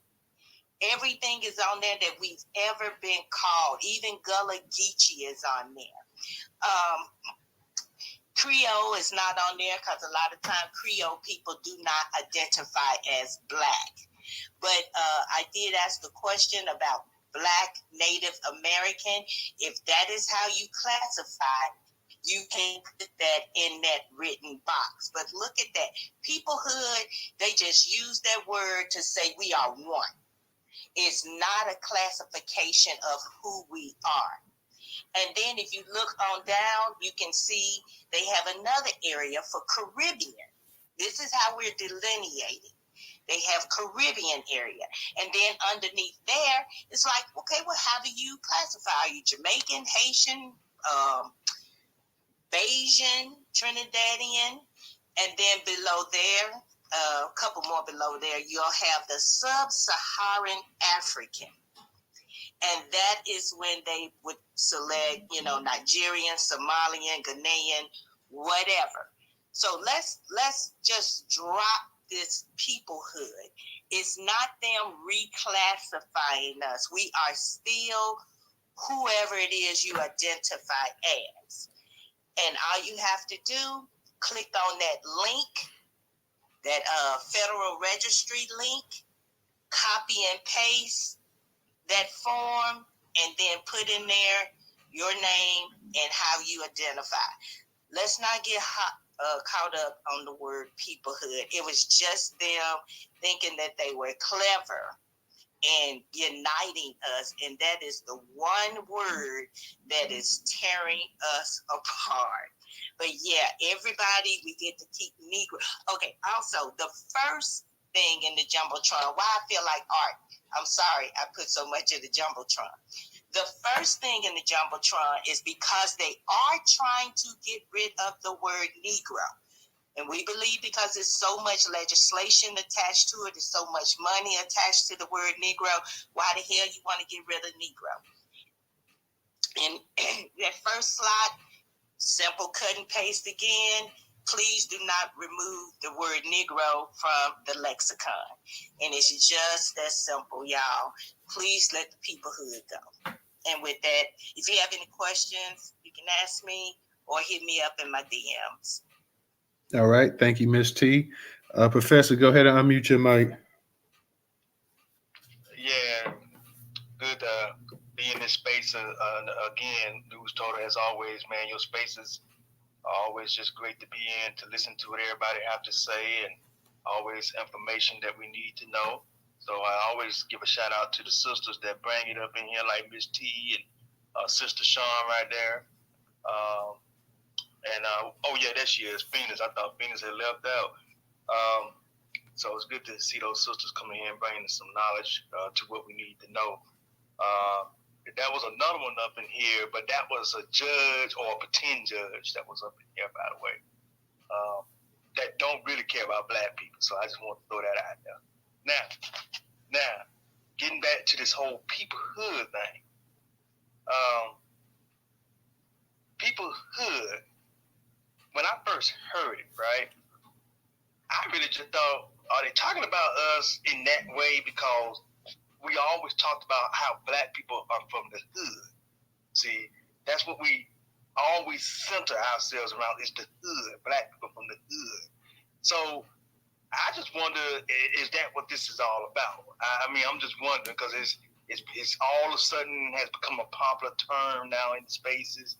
I really didn't know what the hell the shit meant. Personally, I call myself Black American, but I was about to say to Sister Shawn because I know she was talking about the birth certificate. I noticed on my birth certificate, it has my parents listed as far as their race and ethnicity go, but of course not my race. But my mom, they had, and then my dad listed as Negro. Now that's very interesting that they have that dynamic. I don't know how that is listed on y'all, but have anybody noticed that, by the way, on their birth certificate, if their parents listed differently? It depends on the state, I guess. Yeah, in the state of New Jersey in 1970, some of them in like 74 or whatever, they took Negro or race rather in general off the birth certificate. Now there are some folks that be in our spaces that's older than me. I'm 43, or much older than me that are born and raised in New Jersey. They don't have Negro on their birth certificate either because wasn't just a state thing. It was a county, city, township thing too, where it's that certain parts or certain counties in New Jersey didn't identify with race in any way to begin with. So, you got to break it down by county as well, too, not just by the state. But go ahead. Yeah, and of course, being that this is Alabama, they do stupid shit here anyway. But yeah, I was looking at that and I saw my mom, of course, is listed as Black. My father is listed as Negro. And of course, I was born in '76. So I'm definitely telling my age here. I'm definitely at the AARP stage here, but yeah, that's interesting. But of course, on this, I guess Alabama didn't bother listing the child's race. I guess it don't really matter as long as you have the parents' race on here, I guess. So. Well, what has happened now is they just eliminated race altogether. And the OMB is considering doing that as well, but we're not tackling that right now because there are so many people in America now. It's no longer just black or white or black or Negro and white. And a lot of these children have parents with a whole lot of mixture in them. So they're just eliminating race altogether. I believe that started in 2005.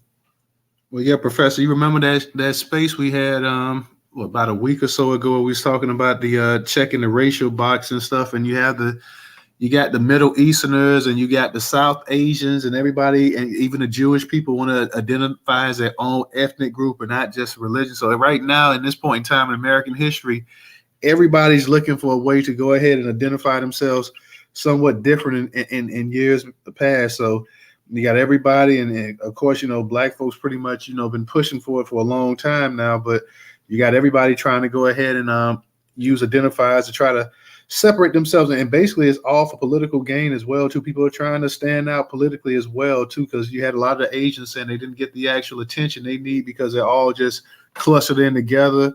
So the same with black people, black Americans saying that, hey, we need to have a special identifier for us in comparison to some of these other black groups as well, too. So it's just pretty much all around seems now that, and I think in 2024 they're going to actually make this thing. It's going to actually take place. So you'll start to see a lot more different ethnic groups and stuff popping up as well. So Volvo, go ahead and unmute your mic.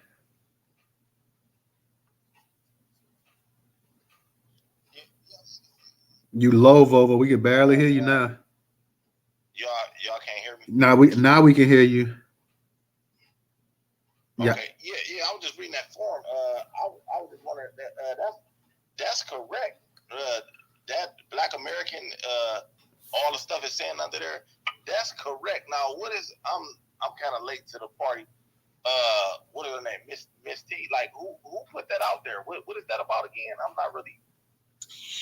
Okay, it was this task force that people that put themselves together. They heard all of us being, Right. Heard all of the different ways we classified ourselves. And so they just got together and they was like, hey, we going to do something about this. So they listened to all of the OMB calls. They marked them, how many were this and that and the other. And what they came up with is exactly what you see there. We want to delineate. We don't want to be, we don't want Africans. We don't want Caribbeans mixed in with Black Americans. So this right here is just the OMB. And the OMB, they cover the U.S. Census and all federal documents. Okay? This doesn't have anything to do with reparations. This is strictly federal. So this is kind of putting us in place for reparations because now we're separating ourselves from those that are not of the lineage. Right. Okay. Now, how do is there a way to make that ironclad to where nobody can crowbar into that? Like, are they working on something? That is the form, bro. That's what we're doing. The OMB, Office of Management Budget. No, what I'm saying though is like, all right, what's to stop a white guy from saying, oh yeah, I'm just sitting there, I identify as Black. Nothing. Y'all know that people, it's nothing to stop them unless the OMB puts some kind of rules and regulations in. But people lie all the time about who they are. However, this also, Valvo, there is a line item for what budget goes to which groups. So this will establish a line item for just Black Americans. So let's say you're Haitian, but you go ahead and you check that you are Black American. That's fine because it increases our numbers as far as how many of us are there. But it also decreases their numbers as far as the funding they will receive. Now, when they go somewhere and they actually apply for a job or whatever, and they are found to have lied about their ethnicity, then that would be up to that company or whatever to do whatever with them. But it's really no way we can stop folks from lying. We can't. No, it is though. That's what I was saying about the census. If you Haitian, there's no way you're going to be on that census. You shouldn't. Right. Yeah. That's what will make it ironclad. Like there's no way you can. 70s census, huh? Right? You said what? You're talking about the 1870s census, correct? Right. Oh, yeah. Okay. Yeah, you're absolutely right there, Vavo. Well, is there something put in place to where? But this is just going to be a regular identifier. Like I know what you're talking about in terms of reparations, Volvo. But this is just like this could be a regular job application, a college application that you're filling out, and you know how you just fill out stuff and they ask you for your race. So I get what you're saying, but this I guess it's about trying to make this the norm if possible. Right. And okay. Newstoter, hold on, just real quick, just to piggyback off of you. You will also have to draw your own personal records, taxes, job applications, medical records that you have identified as Black Negro freedmen for the last 10 years or more. It ain't just about tracing your roots back. You have to have been identified as such. There you go. Yeah, that's the caveat. Yeah, I understand that. But that's why I always say, I say this all the time. I know a lot of people hear me say this. That's why we need something like a freedman's number, to where that would go on the job applications as well, next to our name and all that stuff. We need something like that after we identify who our people is. I mean, because if we don't get something like that, it's really all talk. If we really not delineate. You talking about identifiers? Talking about identifiers? To Volvo. Volvo, I am 100% with you. I know why they did the peoplehood, because it was just so much, fight against freedmen. But the freedmen situation, it is the best one, and I'm gonna say it again. I'm gonna say it why, because it does not have anything to do with race. It's all about the lineage. And California got the Freedmen's Affairs Agency back up, and so hopefully again California is intention is to give and distribute numbers and identifications to all the freedmen or the descendants in the state. That's the plan. So you're right on point with that. And that's how we do it because, as I said before, and I think I said this in the DMs to a couple of people, was to stop, say, some really dark Indians from India being here 3 generations, losing their accent, and calling themselves Black Americans. And not, how about they don't call themselves Black Americans? Other people will, because they're very melanated, and they don't have the accent. Say Black. Everybody is Black. That's not white, and not Mexican or Latino. So that's just what it is. And that's what it's going to be as we move forward. So the thing that determines it is the lineage. And the lineage is all about the 1870 census. And again, it's also about being a freedman. I'm sorry, that's just what it kind of ends up being because it doesn't have race attached to it. And I'll land there. Thank you, Bobo. All right. Yeah, can I just real fast? Yeah, go ahead, real quick. And that's what I'm saying, y'all. If something like that don't happen, really, we just blowing hot air. If we don't have a way to make this ironclad to where other people can't crowbar into it, it's really just it don't matter what we call ourselves. If we can't, if we don't have a way, something on paper to identify ourselves, all this stuff is just talk. All right, let me go ahead and get the Queen B. Queen B, go ahead and unmute your mic. Hey, good evening, Newstoter, DJ, Phoenix, Miss T, Sister, Original, Professor, Bobo, JD, I'm just all the speakers. Good evening, everybody. Thanks for allowing me to speak. I actually had some questions for Sister Phoenix, if you don't mind, Newstoter. Go ahead. Phoenix, I am originally from California. That's home. I don't live there anymore. But a couple of things I wanted to ask you. Because another thing I'm noticing, there was a man that spoke today that was part of this task force, but this is not the first time I'm hearing this. And the man that spoke at the hearing today, or one of the people that got up and spoke for a couple of minutes, he said that he was multiracial, I think, or biracial, I think he said. And he asked about that. Right. But I am hearing a lot of that now. I'm hearing a lot of the young people who were saying they want to recognize that they have that they're coming from 2 races. They don't want to just be Black. And so I think, and this might just be a discussion for another time, Newstoter, but I mean, that's a whole nother thing because you have a younger generation that want to, acknowledge that they are, multiracial. And so I think that, if we're talking about in the future, I don't know how that's going to skew our numbers or not, but I'm just kind of wondering what that's going to be like, changing the census when they're like, no, we want to recognize both. So I think when we're now saying, you have to just choose one, I think there's going to be some backlash. That's just my prediction, with a lot of these younger people who want to identify as being multiracial. That's just my thought on it. That's going to be, to be honest, that is their prerogative. It's their reality. It's true. But I will say this: they can always tag the other, and then they can write in what they are. That's true.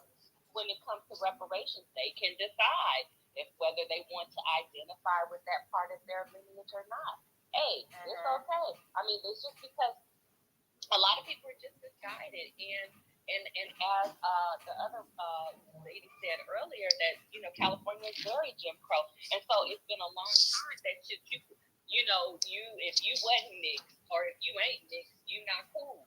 You know what I mean? So and then there's that, so it's up to them. Like I have friends that are multiracial. Hey, if you don't want to be FBA, if you don't want to be Freeman, good, more power to us, because we'll get your money too.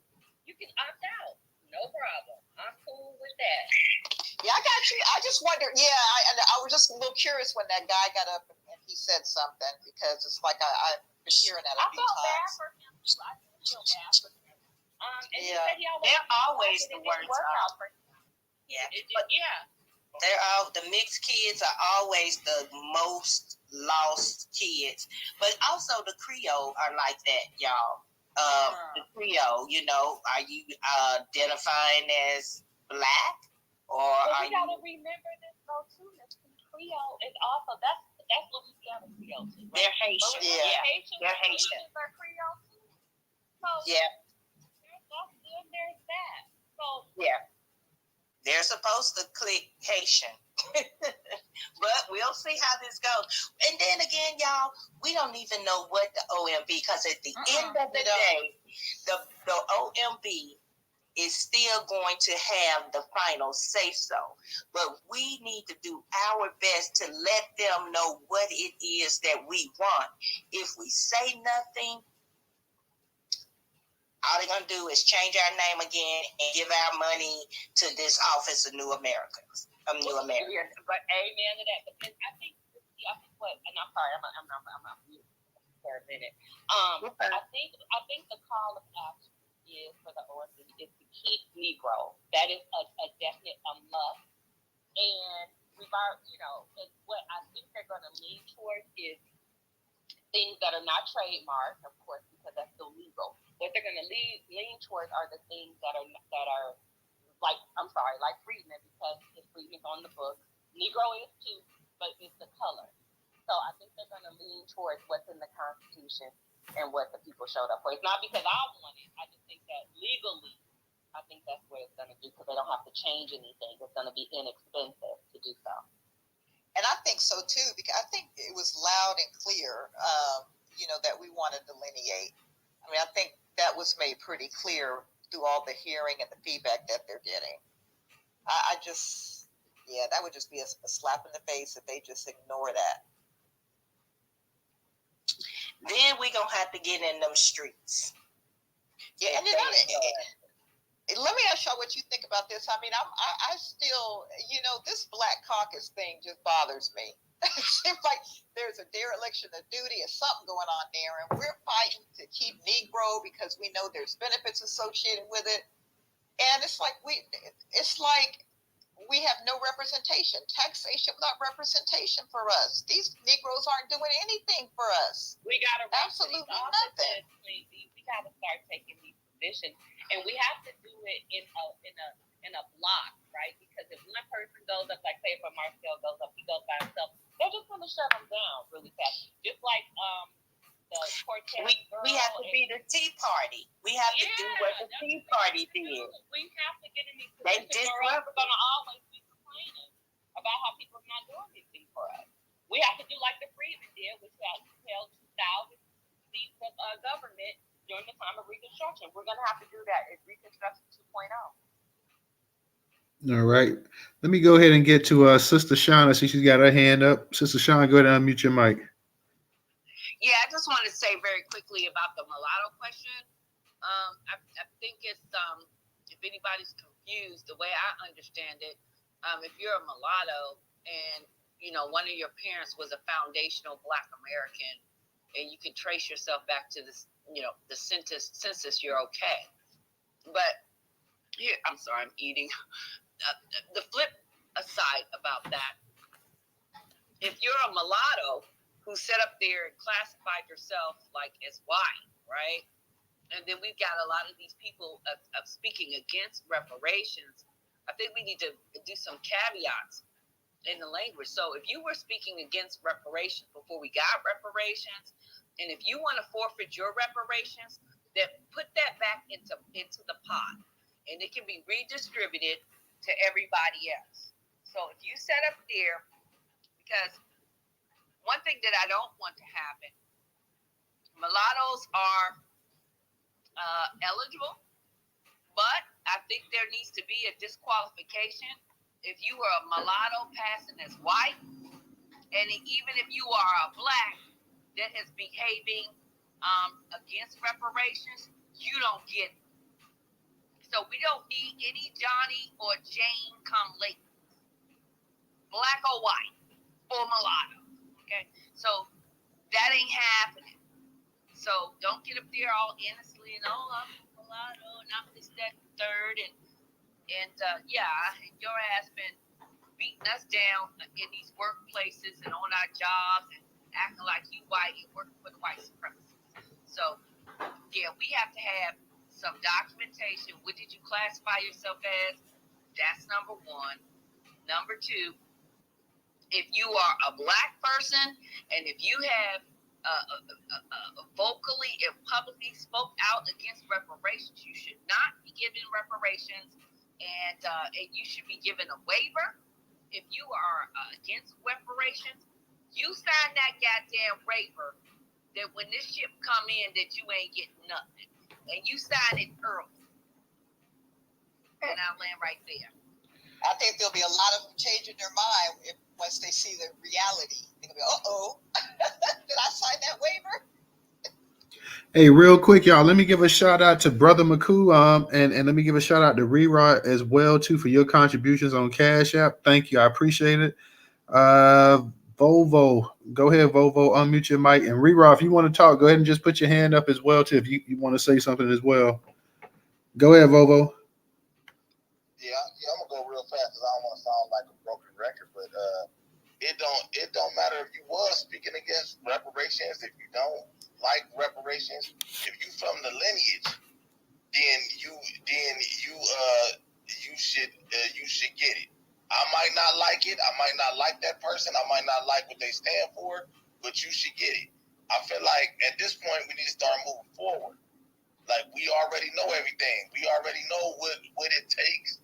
We already know who our people. Well, we should know who our people is. If you could trace back to that census, you is my people. Period. Whether I like you or not, whatever you want to call yourself. You know what I mean? It's just a lot of silliness going on, and you know, it looked like they trying to bring clarity with this document.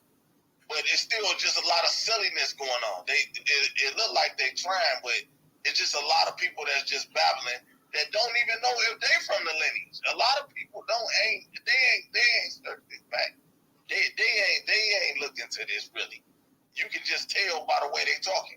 So I don't want to keep sounding like a broken record, but this is very important. You know what I mean? If you could trace your lineage back to that census, that lets me know that you was here for all of it.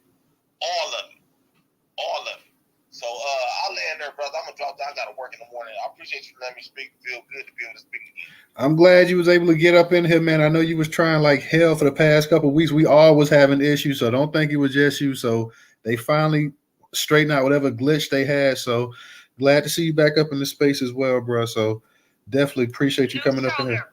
Newstoter, I disagree with him. If you're not for reparations, you're not getting reparations. Just like Reverend Amos Brown, who sat there in San Francisco and repping the NAACP and also repping two members of the board of the San Francisco Reparations Task Force as well as California. No. If you are against reparations, you ain't getting no goddamn reparations. What you're going to get is a motherfucking program. The same thing that you spit out to us. Amen. To sabotage. Okay. No. So let me ask you this, sis. Let's get realistic. How do you stop them? Let her finish real quick, Vovo, and then you go ahead. Program. No. If we have people, if they don't have sense enough to understand that this is elevating all of our people, if they don't have that common sense, they don't need to get anything but the program. So if they're not for the program, so in other words, it's our blood, sweat, and tears. We out here in the paint and working hard, and you working against us the entire time, and we supposed to give you something back? No, it doesn't work like that. No. So if you didn't want it, stand 10 toes down that you're against it.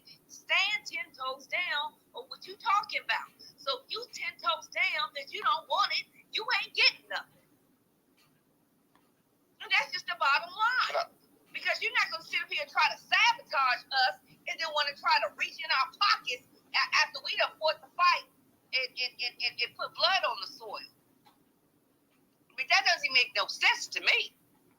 It doesn't matter. Everybody ain't getting nothing. They're gonna sign a damn waiver. If they were against us in this fight, they don't deserve anything. I just beg to differ right there. I'm sorry. All right. Let me let him go ahead and say something real quick, and then we're gonna get to Reraw after this right here. We going to Reraw. So go ahead, Volvo.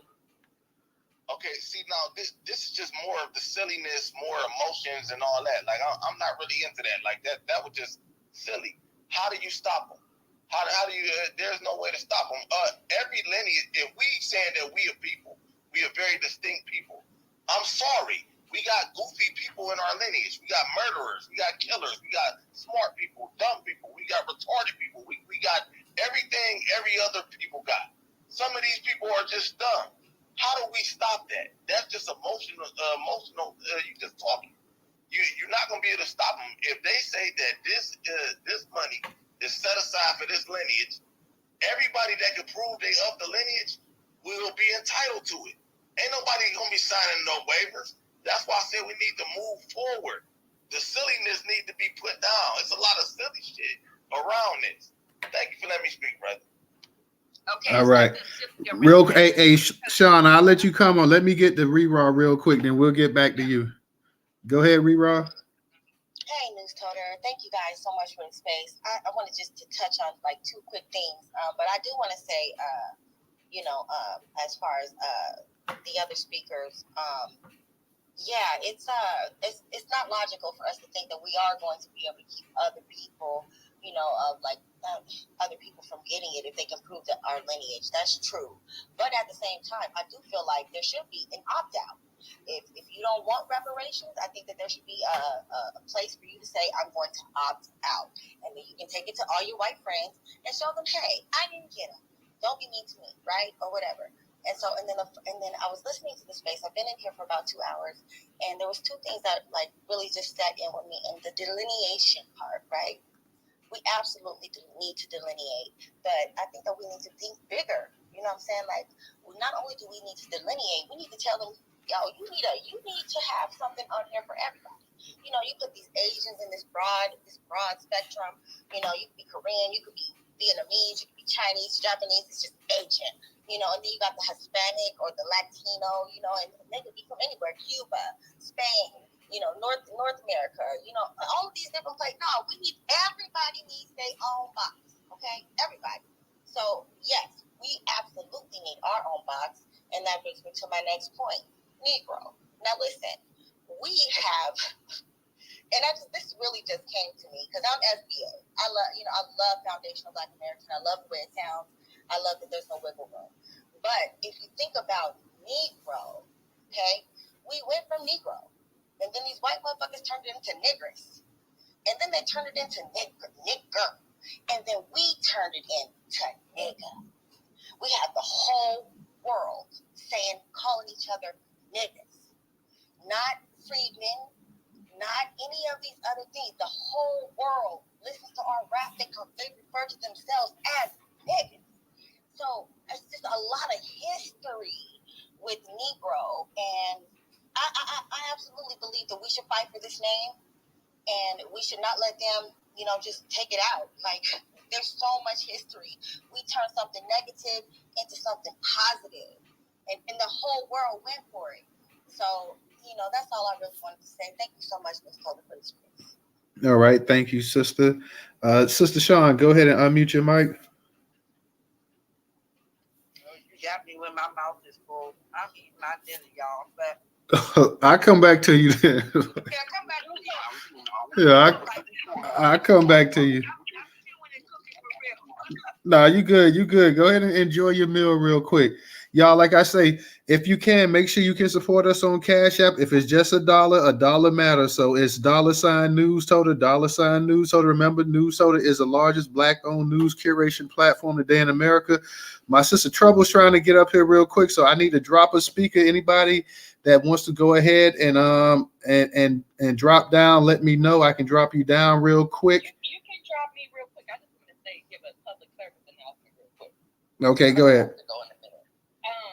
So the FBI, I don't know if you guys have been seeing this in your area, but the FBI is running a campaign, y'all, saying report corruption, right? I don't know if you've seen the billboards. There are billboards everywhere. They have the big FBI symbol, and it says report corruption. They have it in English and they have it in Spanish, of course, because I'm in the West.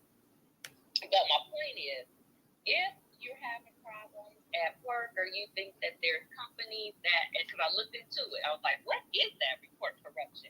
If you think there's companies hiring illegal workers, bringing people over, people are using stealing identity, fake social security cards, in addition to politicians taking bribes, all kinds of stuff. They have a big campaign where they want you to report all of these matters. So if we're frustrated with the way the country is being run and going right now, like out here, it's all Ukrainians now. It's all Venezuela. It's all El Salvador. I'm out here. So I'm getting everybody. So when you start to see those, you start to see businesses, and it was a space last night about aeronautical engineers and mechanics coming in with fake paperwork, just like they have the fake paperwork for the nurses, and then fake paperwork for some of these doctors. So you start reporting that with the FBI, and they're serious because there's billboards everywhere. So I just wanted to let you guys know that I did post something on my page with their information to call. Okay. Thank you so much, Newstoter and DJ and Sister and Miss T. Real quick before you go, Phoenix, I want to let everybody know that we're gonna probably do a part 2 because we know they got the day 2 of the California reparations tomorrow, right? Yep. So we're going to go ahead and we're going to probably do a part 2 to this as well, guys, just to let everybody know exactly what's going on. So the title is going to be the same thing. Everything you see up in the headline is what's going to be tomorrow, and it's even peoplehood's going to stay in there as well too. We're just going to have a part 2 to it tomorrow. So just to let everybody know. I'll be here. I have a quick question for you, Phoenix, before you go. In regards to the Cheryl Grills, was she the one that put up the funds for the advertising? Yeah, she was the one that stole the funds because there's no advertising happening. Okay, so hold on. Where did she get the funds from? From the budget for the task force that Newsom allocated. Okay, and the organizations only got like $20,000 to do listening sessions. So just say if there's 5 organizations, what I'm saying is that nothing that happened put a dent in that budget, except for that stupid ass documentary that they said that they made. But can't you do free public service announcements on any radio? Well, we did for Juneteenth. We used our money to pay for advertising time for. Right, but I'm saying she could have gotten free advertising. No, but the whole thing is that they have been out to sabotage this forever, because after it went from race-based to lineage-based, the sabotage went on. Gotcha. And remember, they didn't even have a reparations website for at least a year and a half. Now they're touting this website called supportreparations.org with all these. Anyway, it's a grift. Her name is Grifty Grill, and I just want to know, and I'm gonna study it. I want to know how we can bring her up on charges. Right. That's going right there. Yeah, I sure will. I love y'all. Good night. I'm gonna drop down the listener. I'll have you guys in the background. Thank you so much, you guys. Good night, Sister. If you got caucasoid hands, you would not be coming up to speak. That caucasoid hand. Hey, let's go ahead. Let me go ahead and get the trouble. Then I'm gonna get to you, Volvo. Volvo, get to change it. If you do want to change the color of the hand, you just gotta hold it down. But it is what it is. We know you black anyways. But go ahead, Trouble. How you doing tonight? Hey, Newstoter, DJ, Professor, everybody in the room. Shout out, much love to you. What's up? What's up, there, Sister Trevor? Good to see you, sister. How you doing? How you doing?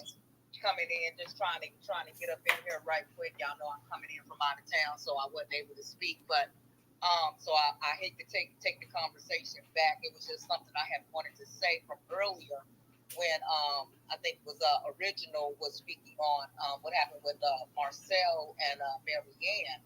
So I was listening to the video, and I thought it was kind of funny that, you know, she was listening to him. You could tell that she was getting a little bit antsy as he was talking about the reparations for us. And then after he mentioned about the Jews getting their reparations, how she really kind of got up in the feels about it and wanted to become combative. And then she threw in the fact that that was anti-Semitic. Well, I just want to, you know, give a little pushback on the anti-Semitic talk. And that's a problem. You talking about Marianne Williamson? Yeah. Oh man, yeah. Go ahead, though. I'm gonna reply. That's because like Original was saying, I didn't know she was Jewish either. But it makes sense why she would suggest just $1 trillion and not be willing or wanting to budge from that, and not wanting any Negro help with her platform to help her with her talking points, because you're a Jewish woman, you don't really give a fuck. You're trying to grift off of the Negroes by, you know, saying something about reparations to get our vote, because, you know, not too many other candidates is out there for president that would be running for president is talking about reparations. So you automatically saying that Marcel's talking points was anti-Semitic, you know, BS is BS. So it just really, when I was sitting there thinking about it, I was like, of course the Jews don't want Black Americans to get reparations, because you motherfuckers are taking over the majority of the industries in which, you know, you're controlling the big money shit that has much to do with us. You're still making money off of us. That goes back to the days when we were commodity. We were property. You motherfuckers still see us in a place of commodity as people who can make you money and bring you money. So they're never going to want to see get reparations. And if they do, they damn sure don't want to see us get anything close to what they've got or what they're going to continue to get, because then that means that they're not going to be able to grift off of our bodies, our intellectual property, our intellect, period, or anything, which is a goddamn problem. These mugs, along with the rest of the collective and the rest of their subsidies, are a problem. And so, like the brother was saying, Original, going back to his point, if we don't understand that we are at war with every damn body, I don't know what else to tell our people. I really don't know what else to say, because we act like we got a faulty memory where we're more comfortable with fighting with each other over names than we are looking at the bigger picture of how we're being genocided out of our communities, ethnocided out of our own peoplehood, or whatever it is you want to call it, how everything is being taken away from us, and we're sitting here like Amos and Andy, like Gumpy or somebody, you know. It's the same my mom used to say. I can't remember it, but you know, just it makes you sitting there like fools, you know. And it really just kind of pisses me off that it feels like we're not really paying attention to what's most important, to what's going to bring us up out of the slumber that we get. I've been waiting for the goddamn sleeping giant to wake up for a long time, because if we would only stick together, stick to the points that matter, the sleeping giant would wake the hell up, and we would be a force to reckon with. We would really truly be a force. So I'm still waiting on that. To another point that was made, and I'm gonna go ahead and slide off, is that when we're talking about Gavin Newsom, understand Gavin Newsom is a Democrat, and Democrats have their own talking points as far as what they need from their people to, you know, from the whole party, because they have to be, the party has to agree that this person can actually run it. They're going to throw their weight behind this person. So, of course, Gavin Newsom isn't going to necessarily rep for reparations. And let's be 100% honest. We got to start being honest. There is no presidential candidate that can get us the reparations, because it's on a national level, because it has to be a congressional thing. You have to have so many people inside of Congress who is going to sign off on it. Yeah, you need a president who's going to be with it, who's going to say, okay, well, let's go ahead and let this thing come through. But at the same time, we need more people in Congress that's going to We need to start running candidates. We need to start figuring out how we're going to run candidates that's going to actually be in Congress in order to get that passed if we see that happening on a national level. But meanwhile, we better start paying fucking attention to what's going on in our individual cities and our individual areas, because the local is what really matters. You got to start paying attention to things on your local level. I got crackers that just moved in next door to me, and I've been heated for the last couple of goddamn days. I ain't gonna lie. I just been, every time I'm sitting in my truck, just looking at them, looking at me, looking at them. You know, just here we go with the bullshit. Because I got Mexicans that done moved in across the street from me. This used to be an all-black neighborhood, and maybe I sound like white people right now. I don't give a goddamn. Now I know how they feel, I guess. You know, but it's the makeup of the areas are changing. We sit back to a certain degree, allowing it. Now, I didn't allow them to move next door to me, so I ain't had nothing to do with that. But when the old people was coming out in the neighborhoods 10 years ago, telling everybody this is what's getting ready to happen, nobody was listening. And 10 years later, here we are with the makeup of our neighborhood changing drastically, quickly, fastly, especially with the corporations buying up everything. So please, y'all, start paying attention to what's going on your local level. Start considering running for positions within your own city, state, town, wherever you're at, your counties. Start trying to pay attention, research who is the grassroots candidates or off-name candidates that is running for certain positions that you can get with and get behind and uplift. We just really got to start getting that work in. We behind the 8 ball. We are behind the 8 ball. I love y'all. That's what's up. Much love to the group, and I'm gonna slide up off here. All right, thank you, Trouble. Vovo, I know you had your hand up too, so you want to go ahead and chime in real quick. Love you, Trouble. Amen, sister. Amen. Yeah, I just want to say I'm gonna go real fast. I'll post eventually. Somebody said it need to be an opt out. It is an opt out. Because in order to get reparations, you got to opt in. You got to prove your lineage. So if you feel that strongly about it, we ain't got to worry about them trying to get it, because they wouldn't even prove their lineage. They wouldn't go through the trouble of trying to file the paperwork and doing all that. So it ain't, like it's that's not even a thing. I just feel like, I know I sound like a broken record. I'm tired. We wasting a lot of time at this point, y'all. It's just a lot of just back and forth nonsense. People just talking in circles. Can I say this real quick? And I agree with you, Bobo. This is what we need to be focused on, y'all. And this is real talk. And I'm just gonna piggyback off Trouble. We just gonna tag team tonight.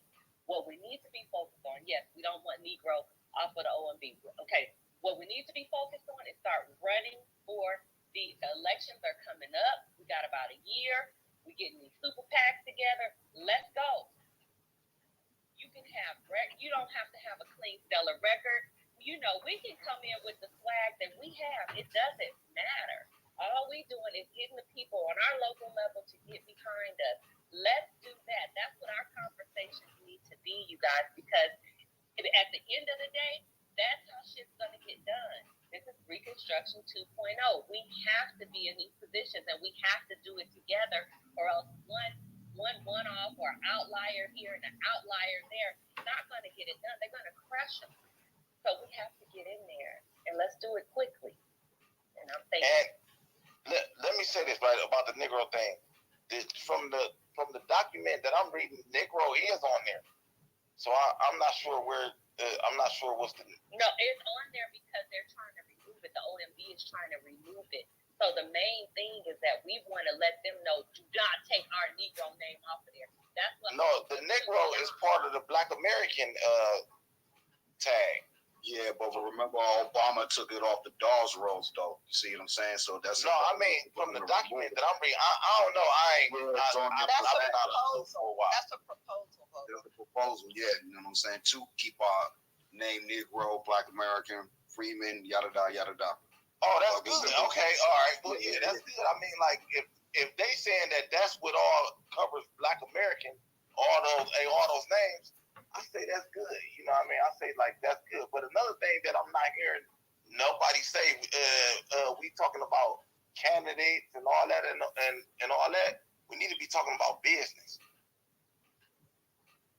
Yeah, we definitely that's definitely true, Volvo. Like we got to talk about business. Yeah, I guess it's like everybody says, it's one step at a time. Though, so I mean, this is the primary thing with the reparations. That's gaining steam and stuff nationwide. But you're right, you definitely got to focus on business as well too. So it's a number of things we need to focus on. You know, we're just trying to go ahead and push the reparation thing. But you're right, business, housing, education, in terms of law being a protected class, there's so many different things. You're right that we got to focus on. But I feel you on that. But this is just one of the first steps that what we're trying to do right here. Yeah, but brother, that's for real. That's the most important part. Because like you said earlier, these crackers move next door, the Mexicans move next door, and we were focused on business, and everybody had business in the neighborhood, and we was all on the same page. They could have bought the house next door, and then put their cousin in there. You know what I mean? So I never hear nobody in these spaces talk business. You know what I mean? Is about. I know we want to give reparations and these crackers and all that, but we need to start talking about business. If we're not talking about business, that's why they burnt down the neighborhood, and they made sure that they destroyed the business. If they would have never touched those neighborhoods, some of those businesses in the neighborhood would be Fortune 500 companies right now. They didn't just burn the houses down. They made sure they destroyed the business. They destroyed the wealth. Nobody talks about business though. That's true, but we have talked about I definitely agree with you. I agree with you. My only thing is I agree wholeheartedly. Like if we can put up $1 million for a hidden color museum in 30 days, think about what we could pull off in 6 months. We could pull off our own community, our own hospitals, our own gas stations. We could do it for sure. And that's why I'll be the bearer of bad news. I disagree with you, Bobo. It's not that we shouldn't be talking about black business or doing business. It's just that it's too many chiefs and not enough Indians. And that's something I deal with every day as a black business owner. But go ahead. Hold on, wait. Now explain that, brother. Too many chiefs, not enough Indians. You already know what that quote means. So therefore, meaning most of our people don't want to support us. And I don't know if I'm live in here. I know she's gonna choke a nigga. But hey, black people don't support black people in that way. It ain't so much that the system systematically came through our neighborhoods and disenfranchised our businesses, eminent domain, redlining, no money from the banks, none of that. I'm going through that right now. That's just not true, brother. Well, it's true, not true. Again, hold on. I'm not saying that it is all the way true. I'm just saying the majority of our people don't support black business. Because if that was the case, our people wouldn't go to the Chinese man for the exact same product. I've seen that happen to me as a black business owner, where I got the product and our people will go to the Arabs to get it. No, they go there for convenience. No. All it is. It's not a convenience when I tell you, hey, look, I could drop it in the mail. I could bring it to you physically, or we can meet up. That's not a convenience. They choose. What are you selling again? I sell physical music, bro. You know what I'm saying? In media. That's what nobody going to A-Rap for no black music, brother. And hey, bro. Listen, I've been at this for 30 years. Trust me. Okay. Well, let me say this. What I'm seeing is that the A-Rap got the store at the corner of the street. And it's convenient. It's convenient to walk right there. If you open up a black store right next to the A-Rap, and you're doing the same level and the same quality of business, the A-Rap going right out of business tomorrow. He going. If you open up right next That's not true. to the A-Rap, I don't live in a predominantly black neighborhood, bro. That's different. Then that's different. That's different. It's about if you live in a black neighborhood and you hang a black owned sign right next to the A-Rap. We not that dumb. We don't let everybody got the same problem with these A-Raps. Real quick, let him go ahead and finish up real quick. Go ahead. Well, I don't know where y'all from. I know where I'm from. The black businesses are thriving. It's just not enough of them. Right. I land there, brother. I'm gonna go ahead. So with that being said too, as well, this is why we need to delineate from the rest of the diaspora. Because when they come into our neighborhoods, they don't even support the black American business that there. They set up shop and compete right with us and say, this is a Haitian business. This is a Jamaican business. This is a Congolese business. Nobody supporting our businesses. This is why they go out. And then we always have that nasty narrative, oh, black businesses got the worst customer service. Just, you hear the shit. You hear the shit. So we automatically go to the white man, regardless of it's a convenience thing or not. It's automatically embedded in us to deal with them versus deal with our own. Now, with that being said, go on YouTube and look up how to sell the Negro. How to sell the Negro. Look up that. You might have saw it already, but for those that don't know, how to sell the Negro. All right, real quick, real quick. Let me, because I know we got some new speakers. I am. Do you want to speak? If you do, just go ahead and put your hand up. I get to you. Whoever wants to speak, just put your hand up. We'll get to you because we're not going to keep the space going open too long. Because, like I said, we're going to have a part 2 tomorrow night. So I want to keep the same energy for tomorrow night as well too. Let me give a shout out, even though she's not in the space, she still just dropped a donation. Let me give a shout out to my girl, Dr. Deborah, as well too. So, let me get to a couple of new speakers real quick. I'm going to get the LA Rob and I want to get the I Am. LA Rob, how you doing tonight? Go ahead and unmute your mic, bro. Man, as long as I wake up, I'm straight, homie. To the room, to the kings and queens. I was just listening to y'all, man, and the only thing that we got to do, man, we just got to come together. Because I was listening to some folks, and y'all was spit straight game. Can't spit this game on here, though. Because we got ops, and we got, them clear folks. They own all of this. You know what I'm saying? Sitting down, meeting somewhere, that's more better. We'll get a lot accomplished. But I know we can get it because the queens who I heard speaking, then I heard some kings speaking. I said, shit, these motherfuckers, they cold. But shit, we are cold. We just got to sit back. And I agree with you, homie. And we can't quit talking. We got to quit talking about this and see about it. Because it used to be like this. I'm 51, March 25th. I remember in Venice, California, where it was just us. Happy birthday. Appreciate it, homie. Yeah, happy birthday. It was just us. Appreciate it again, pimp. It was just us. Black stores. My mama's 76. You know what I'm saying? She graduated Venice High School. So I seen it, homie.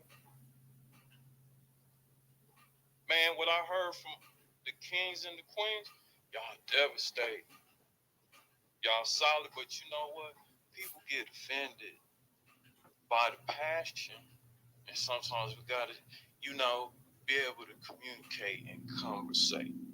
Because they different. You know what I'm saying? But just, I'm proud of y'all. And I'm going to slide. All right, bro. Shout out to you. Tell your mom we also send our love as well, too. So shout out to you, LA. Let's go ahead real quick and kick it to I Am. We're gonna go to I Am. We're gonna get to Sean. We're gonna get to you, Rera. Phoenix, you had your hand up as well too. And Phoenix, you'll be the last speaker for the night, like I said, because we're gonna have a part 2 of this tomorrow night as well, y'all. So y'all make sure y'all come up in the space tomorrow night and bring the same energy. We're gonna be checking out. We're gonna be listening to the task force tomorrow as well too. So y'all jot down some notes. I want to hear it all and whatever. So definitely go ahead and check that out as well too. But go ahead, I Am. How you doing tonight? Peace, pound, reparations, family. Hope everybody's doing well. And over that hump day, hope y'all had a lot of humping going on. Anyway, WI, you absolutely right. I'm gonna tell you something real quick. I have my business where I partnered with 80-something black businesses throughout the nation to bring black-owned products to our people. And if you ordered by 12 p.m. that day, it was at your door by 3 p.m. that day. I was willing to meet you in Walmart, wherever, because I understood the need to satisfy this convenience and want it now that our people have. Outstanding reviews. I had an A+ on Better Business Bureau. I did everything and anything to make sure that my people got what they needed, they wanted, and they was completely satisfied. And majority of my customers were what? I've had my people tell me that Oh, well, it's not in Walmart. Oh, it's not in Walgreens. Making all types of excuses. Sis, you don't even got to leave your crib. I will bring it to you. I will put it on your washing machine and I'll put it in your bathroom. What's up? Just trying to provide impeccable service to our people because we are much needing and much deserving of it. So it's very, very hard out here for Black business. And my business I still have it. It's just not in the same capacity because I gave up. After being in business since 2015, I shut it down 75% this past summer. But just wanted to touch on that real quick. And in regards to, I made a post earlier in regards to us getting out here in the streets and talking to the people. It's very imperative that we get out here and talk to the people. We can sit on these social media apps and have these conversations with the same people over and over again, and it's great because we're getting our talking points together and everything else. But let me tell you something. We have so many of our people out here in these streets that have no clue what is going on. So, family, today and every day, I ask you to get out here and at least have one person tell one person about reparations. Have one conversation about it. And don't come with the, they unapproachable, they don't want to hear it. Listen, no problem. Have a good day. I love you, brother. I love you, sister. Keep it moving. On to the next. Don't get discouraged. Because yes, we are mighty on this app, but we need to be mighty in the streets. If you think about it, back in the day, I'm 47 years old, so I'm from the streets of New York. But word of mouth was everything. That's how we found out everything. And yes, we have social media now. It's great, but use word of mouth as well. We should be using every resource that we have to get the word out about reparations.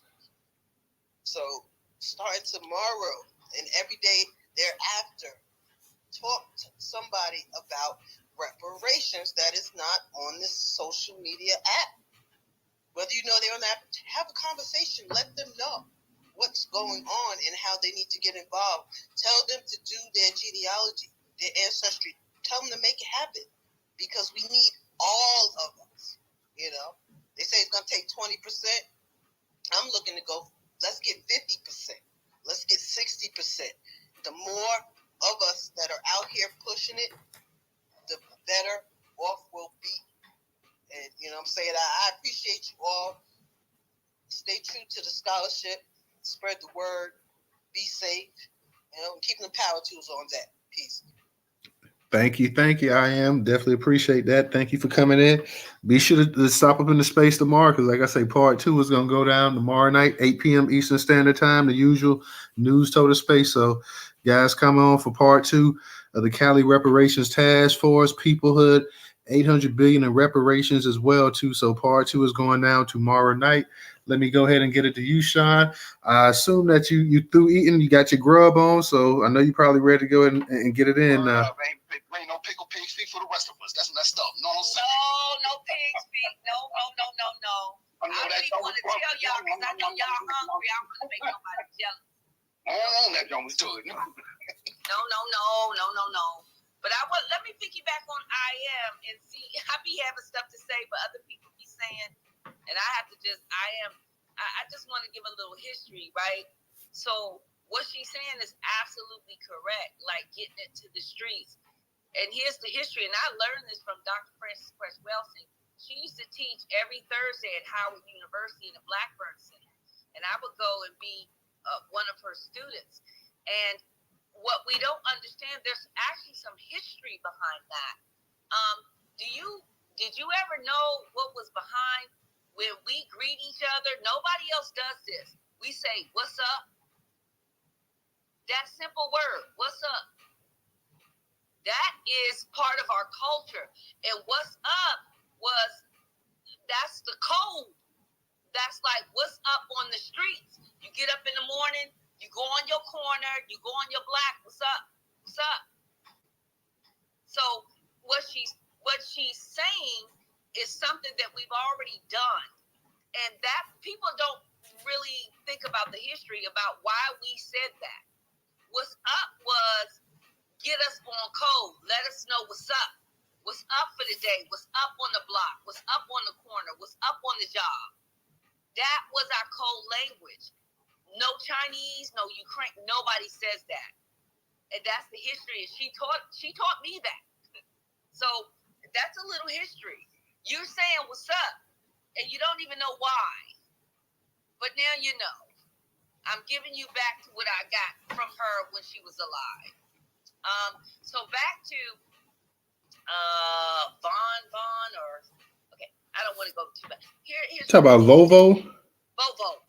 Look, I'm gonna be strong on this.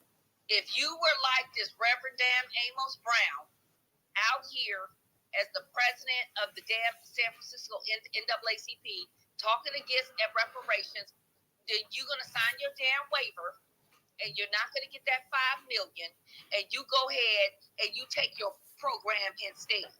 So you wanted to throw a program down our damn throats when we know we need those economics. And no, it ain't too much. The average average home is $300,000 to $500,000. Then you got to pay taxes on that. It's a whole bunch of bullshit behind that. So I'm gonna fight back against that. I'm not gonna agree with that, Bobo. And then you got to understand. Come on, y'all. I'm about to break this down. Let's put it in perspective. We just came off this COVID. PPP loans. Do you know they gave all these white folks PPP loans? They got about $2 and $3 million a piece in these damn PPP loans. And black folks couldn't hardly get a damn PPP loan.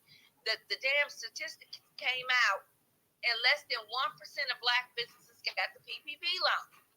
And they were getting up. Man, they were giving up to $3 million in a PPP loan. But yet you don't want to give us $5 million in the goddamn reparations. You can kiss it. You can kiss it. That's what we got to think about. No, we ain't gonna be lowball. Don't lowball our ass. They got that damn money. If you can get a damn PPP loan, and then in New York, y'all put all that shit back to COVID. They redid the rules so the illegals can get COVID money. So you can do all this stuff, and then you want to bitch and complain about this $5 million that the people of California are asking for. And then another thing that Bobo got to understand, yeah, we get that money, and I think I heard the thing. Sometimes we don't reach back to businesses, but we need the money to even create our own business. See, because even if we don't need a damn program or certificate or piece of paper. We can have a piece of paper all day long. The people who are owning and running the companies are not hiring us. And now it's not just the white man. It's the Hispanics, the Asians. We got a whole different set of people to go to and beg for a goddamn job. And they are not hiring us. They will hire their own first. That's why we need our cash. And I don't want to hear nothing about all this bullshit. Because at the end of the day, like I said, $5 million, that's just the start. And if you ain't right, if you understand how things work, that ain't even going to last too goddamn long. Because you have to have a job to continue to pay your taxes. If you're dealing with a racist society and people won't hire you, how are you going to continue that longevity to be able to build? You got to continue to build on that $5 million. So hopefully within that time, we're going to get together and start circulating our dollars. But our dollars can't circulate, that far because we don't own and control nothing. We're going to have to buy. We're going to have to buy from other people. Cha-ching. Cha-ching. Exactly. But at least what we can guarantee is housing. We have enough for our housing, our homes, our schooling, education for our children, and transportation. All right. But did they hate us? They told us they hate us, they're not going to stop hating us. So we can have all the education in the world, but if you go up to that job at a Fortune 500 company and you're going against an Afghan, a Ukrainian, and a Hispanic, and a Chinese, and our foundational Black American, Get the cracking niggas. we're going to get discriminated against. And this is why we're delineating, because what they're going to do, that's white supremacy hiding, giving their hidden hand, say, oh, I'm diverse. They know that whole diversity didn't have nothing to do with these Chinese and Ukrainians. I'm diverse because I hired a white woman. I'm diverse because I hired a Chinese or a Mexican. Trust me, we still going to be back of the line. All right. Thank you. Oh, I thought you was closing it out. My bad, Sean. No, I'm good. But I just want to, the Bobo guy, man, that's why anybody that's talking against our reparation, they are an enemy of the state. So you sign your goddamn waiver and you go fucking figure it out. When they got their $5 million in their pocket, you sit up there and you ask the white folks for whatever the fuck you gonna beg them for, because you sitting up here out here doing the white folks bit. So I don't want to hear nothing. It's the enemy of the state. It's the wrong, it's improper thinking. Because you got to understand. That's why I gave the analogy. PPP loans, COVID, they were giving $2 and $3 million COVID loans to these motherfuckers. So not only are they running and control us in the work industry when we can't get no jobs, they get favoritism on loans, and that ain't even damn reparations. They didn't work, they didn't slave for this country, and they've given them loans. And then another thing I keep bringing up, you're not going to tell me you can't come up with $5 million when what about 3 months ago? Y'all was willing to give, remember the story? $450,000 a piece for the illegal immigrants. The debate, remember that? Do y'all remember? $450K a piece for the children that were stuck at the border and their families. So that means the mother and all that. And the problem is with that, let me tell you, because I'm big on this immigration, you're not going to sit up here where you got mothers throwing their damn children to the cartels, to the coyotes, and over the goddamn fence to come over here only for this government to say, oh, they were mistreated and we're going to give them $450,000 a piece. Can you kiss my ass, please? Here's why. First of all, that's child neglect. If we did anything like this in this country as a black woman, we would have our children taken away from us. That's number one. Number two, how many families did you separate? This is why we don't even know each other. This is why we're fighting. We don't even have our own native tongue. We don't even have our own last names. You did more, and our mothers did not throw us over a fucking fence. So me as a mother, I am a mother. I'm not throwing my goddamn child over the fence to no fucking foreign country and these cartels and all this bullshit. I'd rather sit there barefooted and fucking poor. All right. And halfway starving. This is what these people did because they are opportunists. Who the hell throws their damn child over and hand them over to the cartel to get raped and everything? Only to come over here and we offer them $450,000.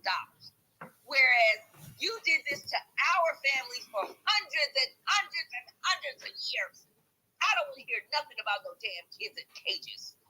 You fed our damn children to alligators. Okay, real quick, Sean, I'm gonna have you get ready to have you landed so I can go ahead and get the Rerod and Phoenix. No, I'm done. Okay. All right, Rerod, go ahead and unmute your mic. Hey, thank you for letting me speak again, Newstoter. I just wanted to give a little pushback on the black business thing. We've been literally sabotaging all of these things. They talk about the Asian businesses and stuff like that. And so I read a few articles about black women trying to get into the hair industry. and how Asian people, Asian women, the beauty supply people have pushed back on that. Not only that, the police are harder on us when we have business days. You know, they come in, they expect all this stuff. The Asians been having horror spas for I don't know how long. And it takes how long for those businesses to like really get some notice and be shut down? So it's more than just Black people not wanting to support other Black people. And I'm in Portland, and so it's a lot of Black-owned businesses out here that are under the guise of a Black. I walk into the store expecting to see me, and I see, you know, different race, you know, different Black people. I see, Jamaicans. I see Africans. You know what I mean? But when I look it up on Google or I look it up on Yelp, it's Black Americans. Everybody down here is hiding under the guise of Black Lives Matter. They got white people hiding under the guise of Black Lives Matter out here. It's some really, really tricky shit. You know what I mean? It's very, very tricky. And every time I go to a Black-owned business, I'm like, I'm comfortable here. I take my shoes off. You know what I mean? I feel good. I know it's us, but it's not just us not supporting each other. It's also us getting this pushback from everyone, just like the PPP loan, the PPI loans. I have a business. I tried to get one during COVID. They gave me $300, and that wasn't even them. It was the Urban League. The Urban League gave me $300. That's all they could do. And of course, I paid it back. You know what I mean? But no, she's absolutely right. They're not giving us the same opportunities as they're giving everyone else. And I just wanted to just bring that back in. You know what I'm saying? It's not us. It's not us as a people who just hate each other so much. Because I'm telling you right now, I don't think anybody in this space just hates Black people so much that they're just not going to any Black-owned businesses because they think the white man's ice is colder. I don't believe that. You know what I'm saying? And so, yeah, you know, we have a lot of stuff. We have a lot of obstacles in our way. You know what I mean? And the only way that we're really going to do it is unity. And if you can't get unity, you're absolutely right. Get boots on the floor. Sometimes I go out on the weekends. I pass out flyers. If I can't give them to people, I just throw them all around the motherfucking street. You know, fuck it. Somebody's going to see it. You know, you got to get active, you know. And I don't have a bunch of people out here, nothing like that. But I'll still do my flyers, and I'll still pass them out on the weekends. I go to all of the rallies that aren't Antifa. You know what I mean? Because we're still doing a bunch of rallies out here. You know, I try to go to the Black ones, you know, but it's all of it sabotaged, all of it corrupted. It's just like whenever they see us do something, they jump in it, and so you don't know who's who or what's what. But nah, it's not us. I feel like Black people woke up. I've been woke since 2010. Okay, I feel like if there's a big awakening happening right now, way cooler, way closer. We talk way more. We have to keep having these conversations, and I think that it's just going to be a slow process. I would wish we could speed it up, but the information don't get out to all of us as fast as we would want it to. But it's going to be maybe a slower process. But a lot of us are waking up, and a lot of us are fucking with each other, and as we should have been doing forever. Period. And the reparations. These white people don't want to give us reparations because they know that when we get our reparations, we are going to separate. I don't know about anybody else, but I want to separate. I want to get our own communities. I want my own hospital. I want my own gas station. I want my own everything. And you know how much stuff is going to come out of that community? It's going to be new music. It's going to be new hairstyles. It's going to be new ways that we decorate our cars. It's going to be new ways that we dress. When we leave, we're taking our whole culture. And if we really decided to gatekeep it, everyone jumping over our fences to try to see what we were doing. They will be jumping over the fence. They hate us so much. Y'all don't hate us. Because if you did, you give us our reparations and let us be on our fucking way. But you don't want to do that because we have the most spending power. We have everything. Everything. We're the most people in jail, which are slaves. Okay? Everything. They need us. We don't need them. And I just want everybody to keep that in mind when we do get our reparations. Let's do our own thing. Shit, fuck them. And I land. Thank you so much, Newstoter. Thank you, Rera. Appreciate you, sister. Real quick, Black. I see you up in the space, Black Majority State.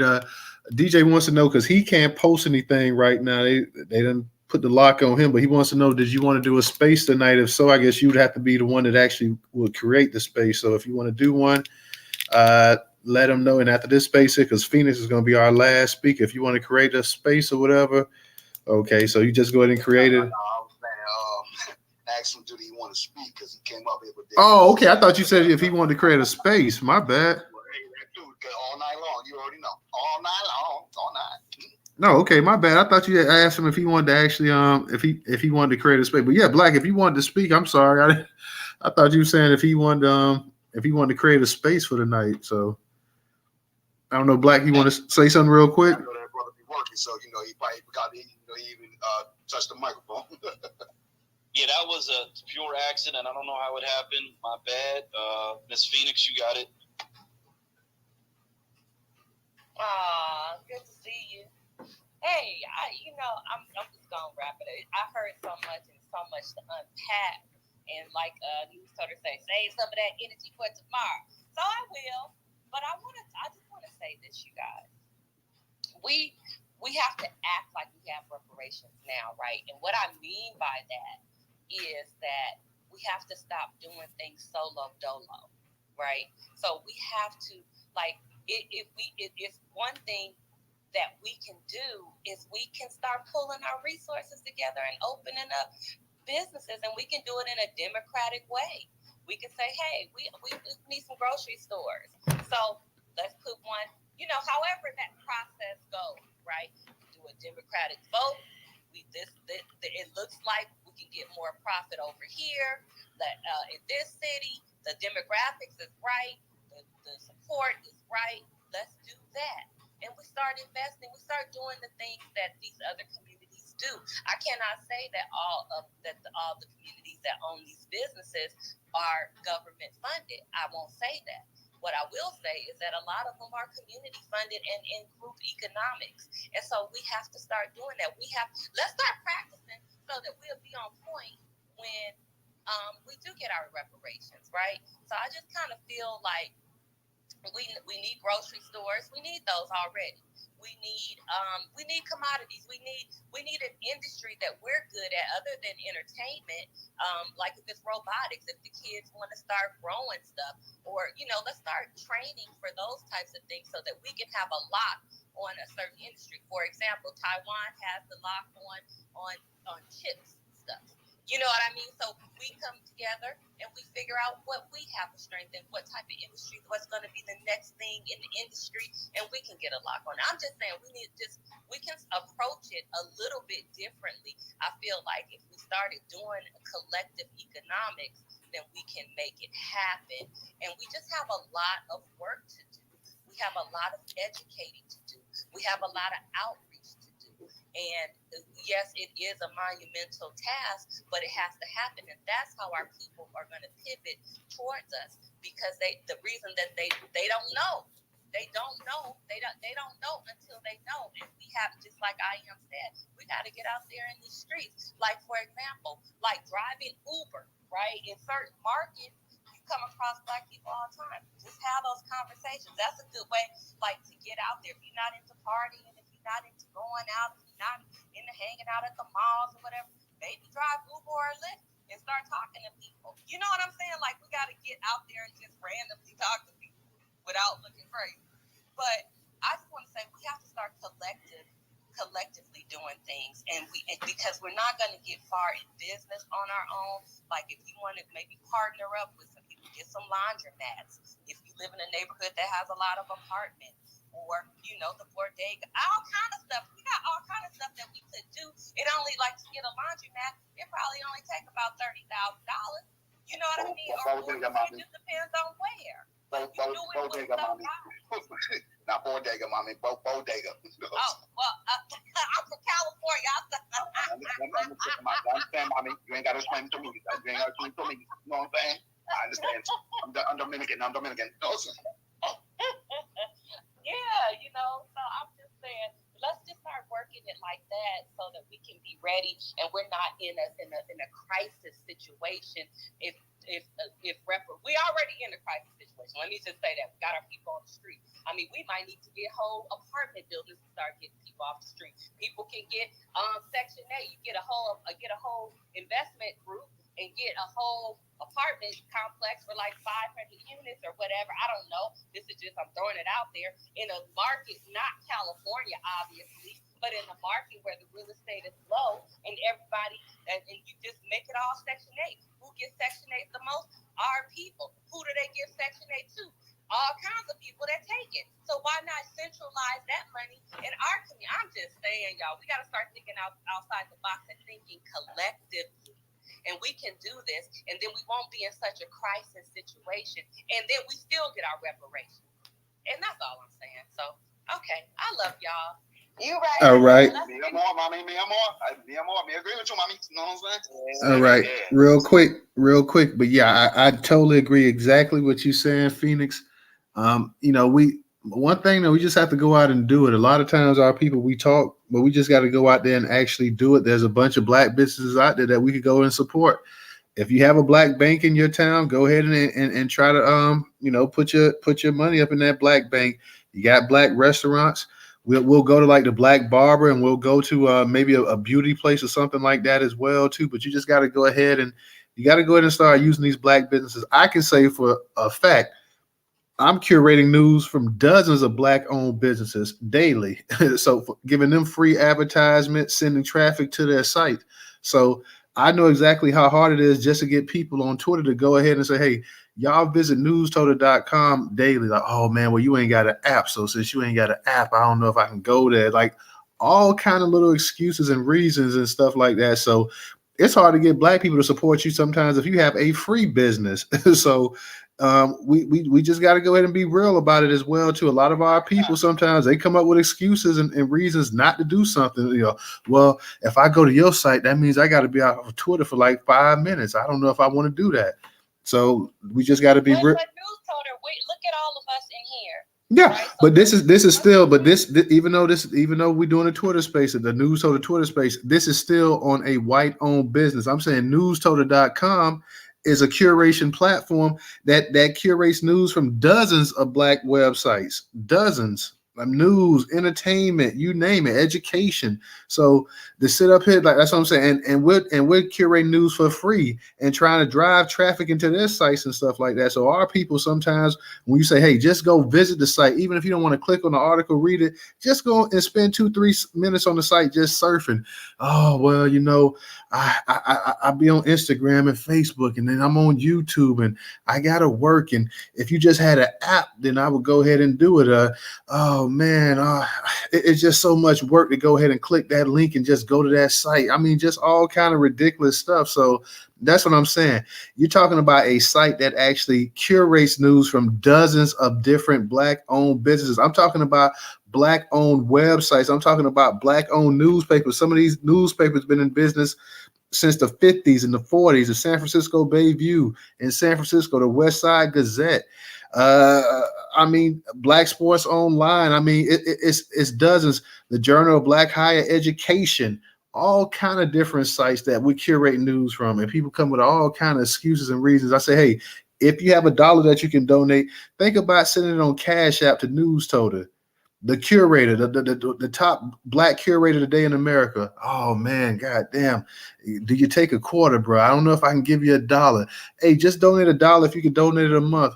Oh man, well, I don't know. I kind of like reading the New York Times and CNN and Fox, and I don't know. I don't know, y'all. You sound so goddamn country, boy. And I mean, all kind of ridiculous stuff. Like, so we definitely know exactly how hard DJ knows. I know how hard she knows how hard. Yeah, our people, we got $2 trillion worth of money that we spend. That we spend it on McDonald's, we spend it on Burger King. Yeah, we spend it at Publix, we spend it at all the grocery stores, Walmart, we spend it with the New York Times, the Washington Post, we spend it with all these other white businesses and stuff. Everybody on here has a phone that we paying money monthly on to a white-owned company. We got cable. Most of us got cable or direct TV or whatever. So we just got to stop with the stuff that we don't have it, man. God damn, you do got it. You got $1 or $2 to spend a month, man. So stop the nonsense. You'll spend it with a white boy. Your damn sure go. Black women been getting their ass whooped by these Chinamen over there, and they going to their restaurants and their hair salons, yet they still go there, still giving them fist over dollars. The damn Arabs and stuff right there run you up out of their damn stores, their little convenience stores and stuff like that. You go up in some of these Asian businesses, as soon as you go, hurry up and buy, and they're telling you to get up out of here. So just come on, like we got the money. We just got to stop making excuses. Nobody's saying that you got to spend $1,000 a month, but damn, you can't support. You can't go to a black restaurant. You can't go get a goddamn fish sandwich for $5.99 and support them. You sit up here always talk about the customer service this, the customer service that, or whatever. Come on, man. We got it. We just got to stop with the nonsense. And I got people in this space right now. Every month they go ahead and whatever they can donate, they donate, and I appreciate it. I appreciate it. So I'm not talking about everybody. I'm saying, but there's so many black businesses that we can support. We just won't support it. Let me give a shout out to Kia. She just donated. So that's what I'm saying. We can do it, man. And nobody's saying to break the bank. Nobody's saying go out here and cripple your family financially by trying to support a black business. We saying if you can support one, if you have the funds. Some of our people may not have it. We understand that. Not everybody, depending on what situation is, they may not have it. But if you got $1 or $2 or $3 or $4 or $5, if you got $10 you can spend on a black business a month, find you a black business, whatever it is, and go ahead and try to spend with them. Hey, that somebody got a hand up right there. Now that person might know about how to spend money with white folk. With the hand right there. All right. Is it my turn? And actually, Judge, because hold on, just because actually Phoenix was the last person I had said that, but I'm gonna go ahead and I'm gonna let you go because that was supposed to be the last speaker for the night. But I'm gonna let you go ahead and get it in. Is it me? I just came back. Yeah, I just thought of something I wanted to say. I can go, Newstoter? Yeah, go ahead, Judge. Okay, I appreciate you being patient with me. What did I want to say really quickly, you guys? I was thinking about Gavin Newsom, and as my friend Professor keeps lovingly letting you guys know, I know about the other man very well. My concern, let me say this to you. Gavin Newsom is a bitch. He's the kind of politician that goes according to how the wind blows. How I discovered that is during COVID. If you go back and you listen to Governor Cuomo speaking versus Governor Newsom, he's like a bitch. Like he'll do what everybody wants. So what I know, because I know about the other man real well, right, Professor? I know that people was in his ear. Okay, so what I know, and I'm saying this, and I get really passionate about it. California is a Jim Crow state. For some reason, they think Mexicans run California. Mexican people, they work. They're obedient. White people run California. And with this all talk about reparations, I know people off the record or in his ear. And so what I'm saying to the family, to you, and I keep saying this to you, and all I can do is say it over and over again, we need to give him some smoke. If you're not in California and you think it doesn't affect you, you're mistaken. Okay? We are our fate is linked. We are of the same bloodline. What happens to me affects you. I know this, okay? So I'm not happy about how the reparations is going in California because I don't think enough of us is making a lot of noise. Like for example, they made the Camilla girl go private on her Twitter. She doesn't have any say so. Nobody's giving Gavin Newsom smoke. Remember, I know the other man real well. So you need to give him smoke. You give him smoke. See, what I'm trying to say to you is the white people in his ear. So he gonna go where the wind blows. Okay? So since black people in California is a minority, he don't really care that much about the population of black people in California. So I hope I'm making myself clear. And you know what, I so much appreciate you. So I hope you guys understand. We need to give this man some smoke. We're not saying nothing. I'm just asking y'all, family, go on his timeline. He talk about everything about black people. He don't give a fuck about black people. This is political. It's time we start playing chess, not checkers. And again, Newstoter, I appreciate you. You put up with me and you tolerate me and my emotional. So I appreciate you so much. I just want y'all to understand. We're in a position to finally get something. And this man is only doing it because he has presidential aspirations. So this is how politics work. You give me something, I give you something. You understand what I'm saying? family? I hope so. Anyway, I appreciate you, Newstoter. Thank you. All right. Thank you, Judge. Judge. You really need to go into the marketing business with this stuff you do. I'm telling you. You're really be good at this. I can see it. On that note, y'all, we're going to go ahead and we're going to wrap the Twitter space up because we're going to have that part 2 tomorrow night. So, like I say, everybody up in here, save something for tomorrow night, y'all, because it's going to be part 2, day 2 of the reparations task force. Y'all make sure y'all check it out. It's going to be on YouTube live. If you can't catch it live, catch the recording. And just go ahead and jot down some stuff that you guys want to talk about up in the space tomorrow night as well, because it's going to be back on. We're going to be talking about the same. It's going to be part 2. So everything that's up in the actual title, Cali Reparations Task Force, Peoplehood. If we get some of our people to come in here about the Peoplehood tomorrow, we'll have them come in here and speak about that as well, too. And we're going to still be talking about the $800 billion that they're talking about giving the state of California as well for reparations. So peace to everybody that came up in the space tonight, to the co-hosts, to the speakers, to the listeners. We're going to check y'all out tomorrow night. Everybody be safe.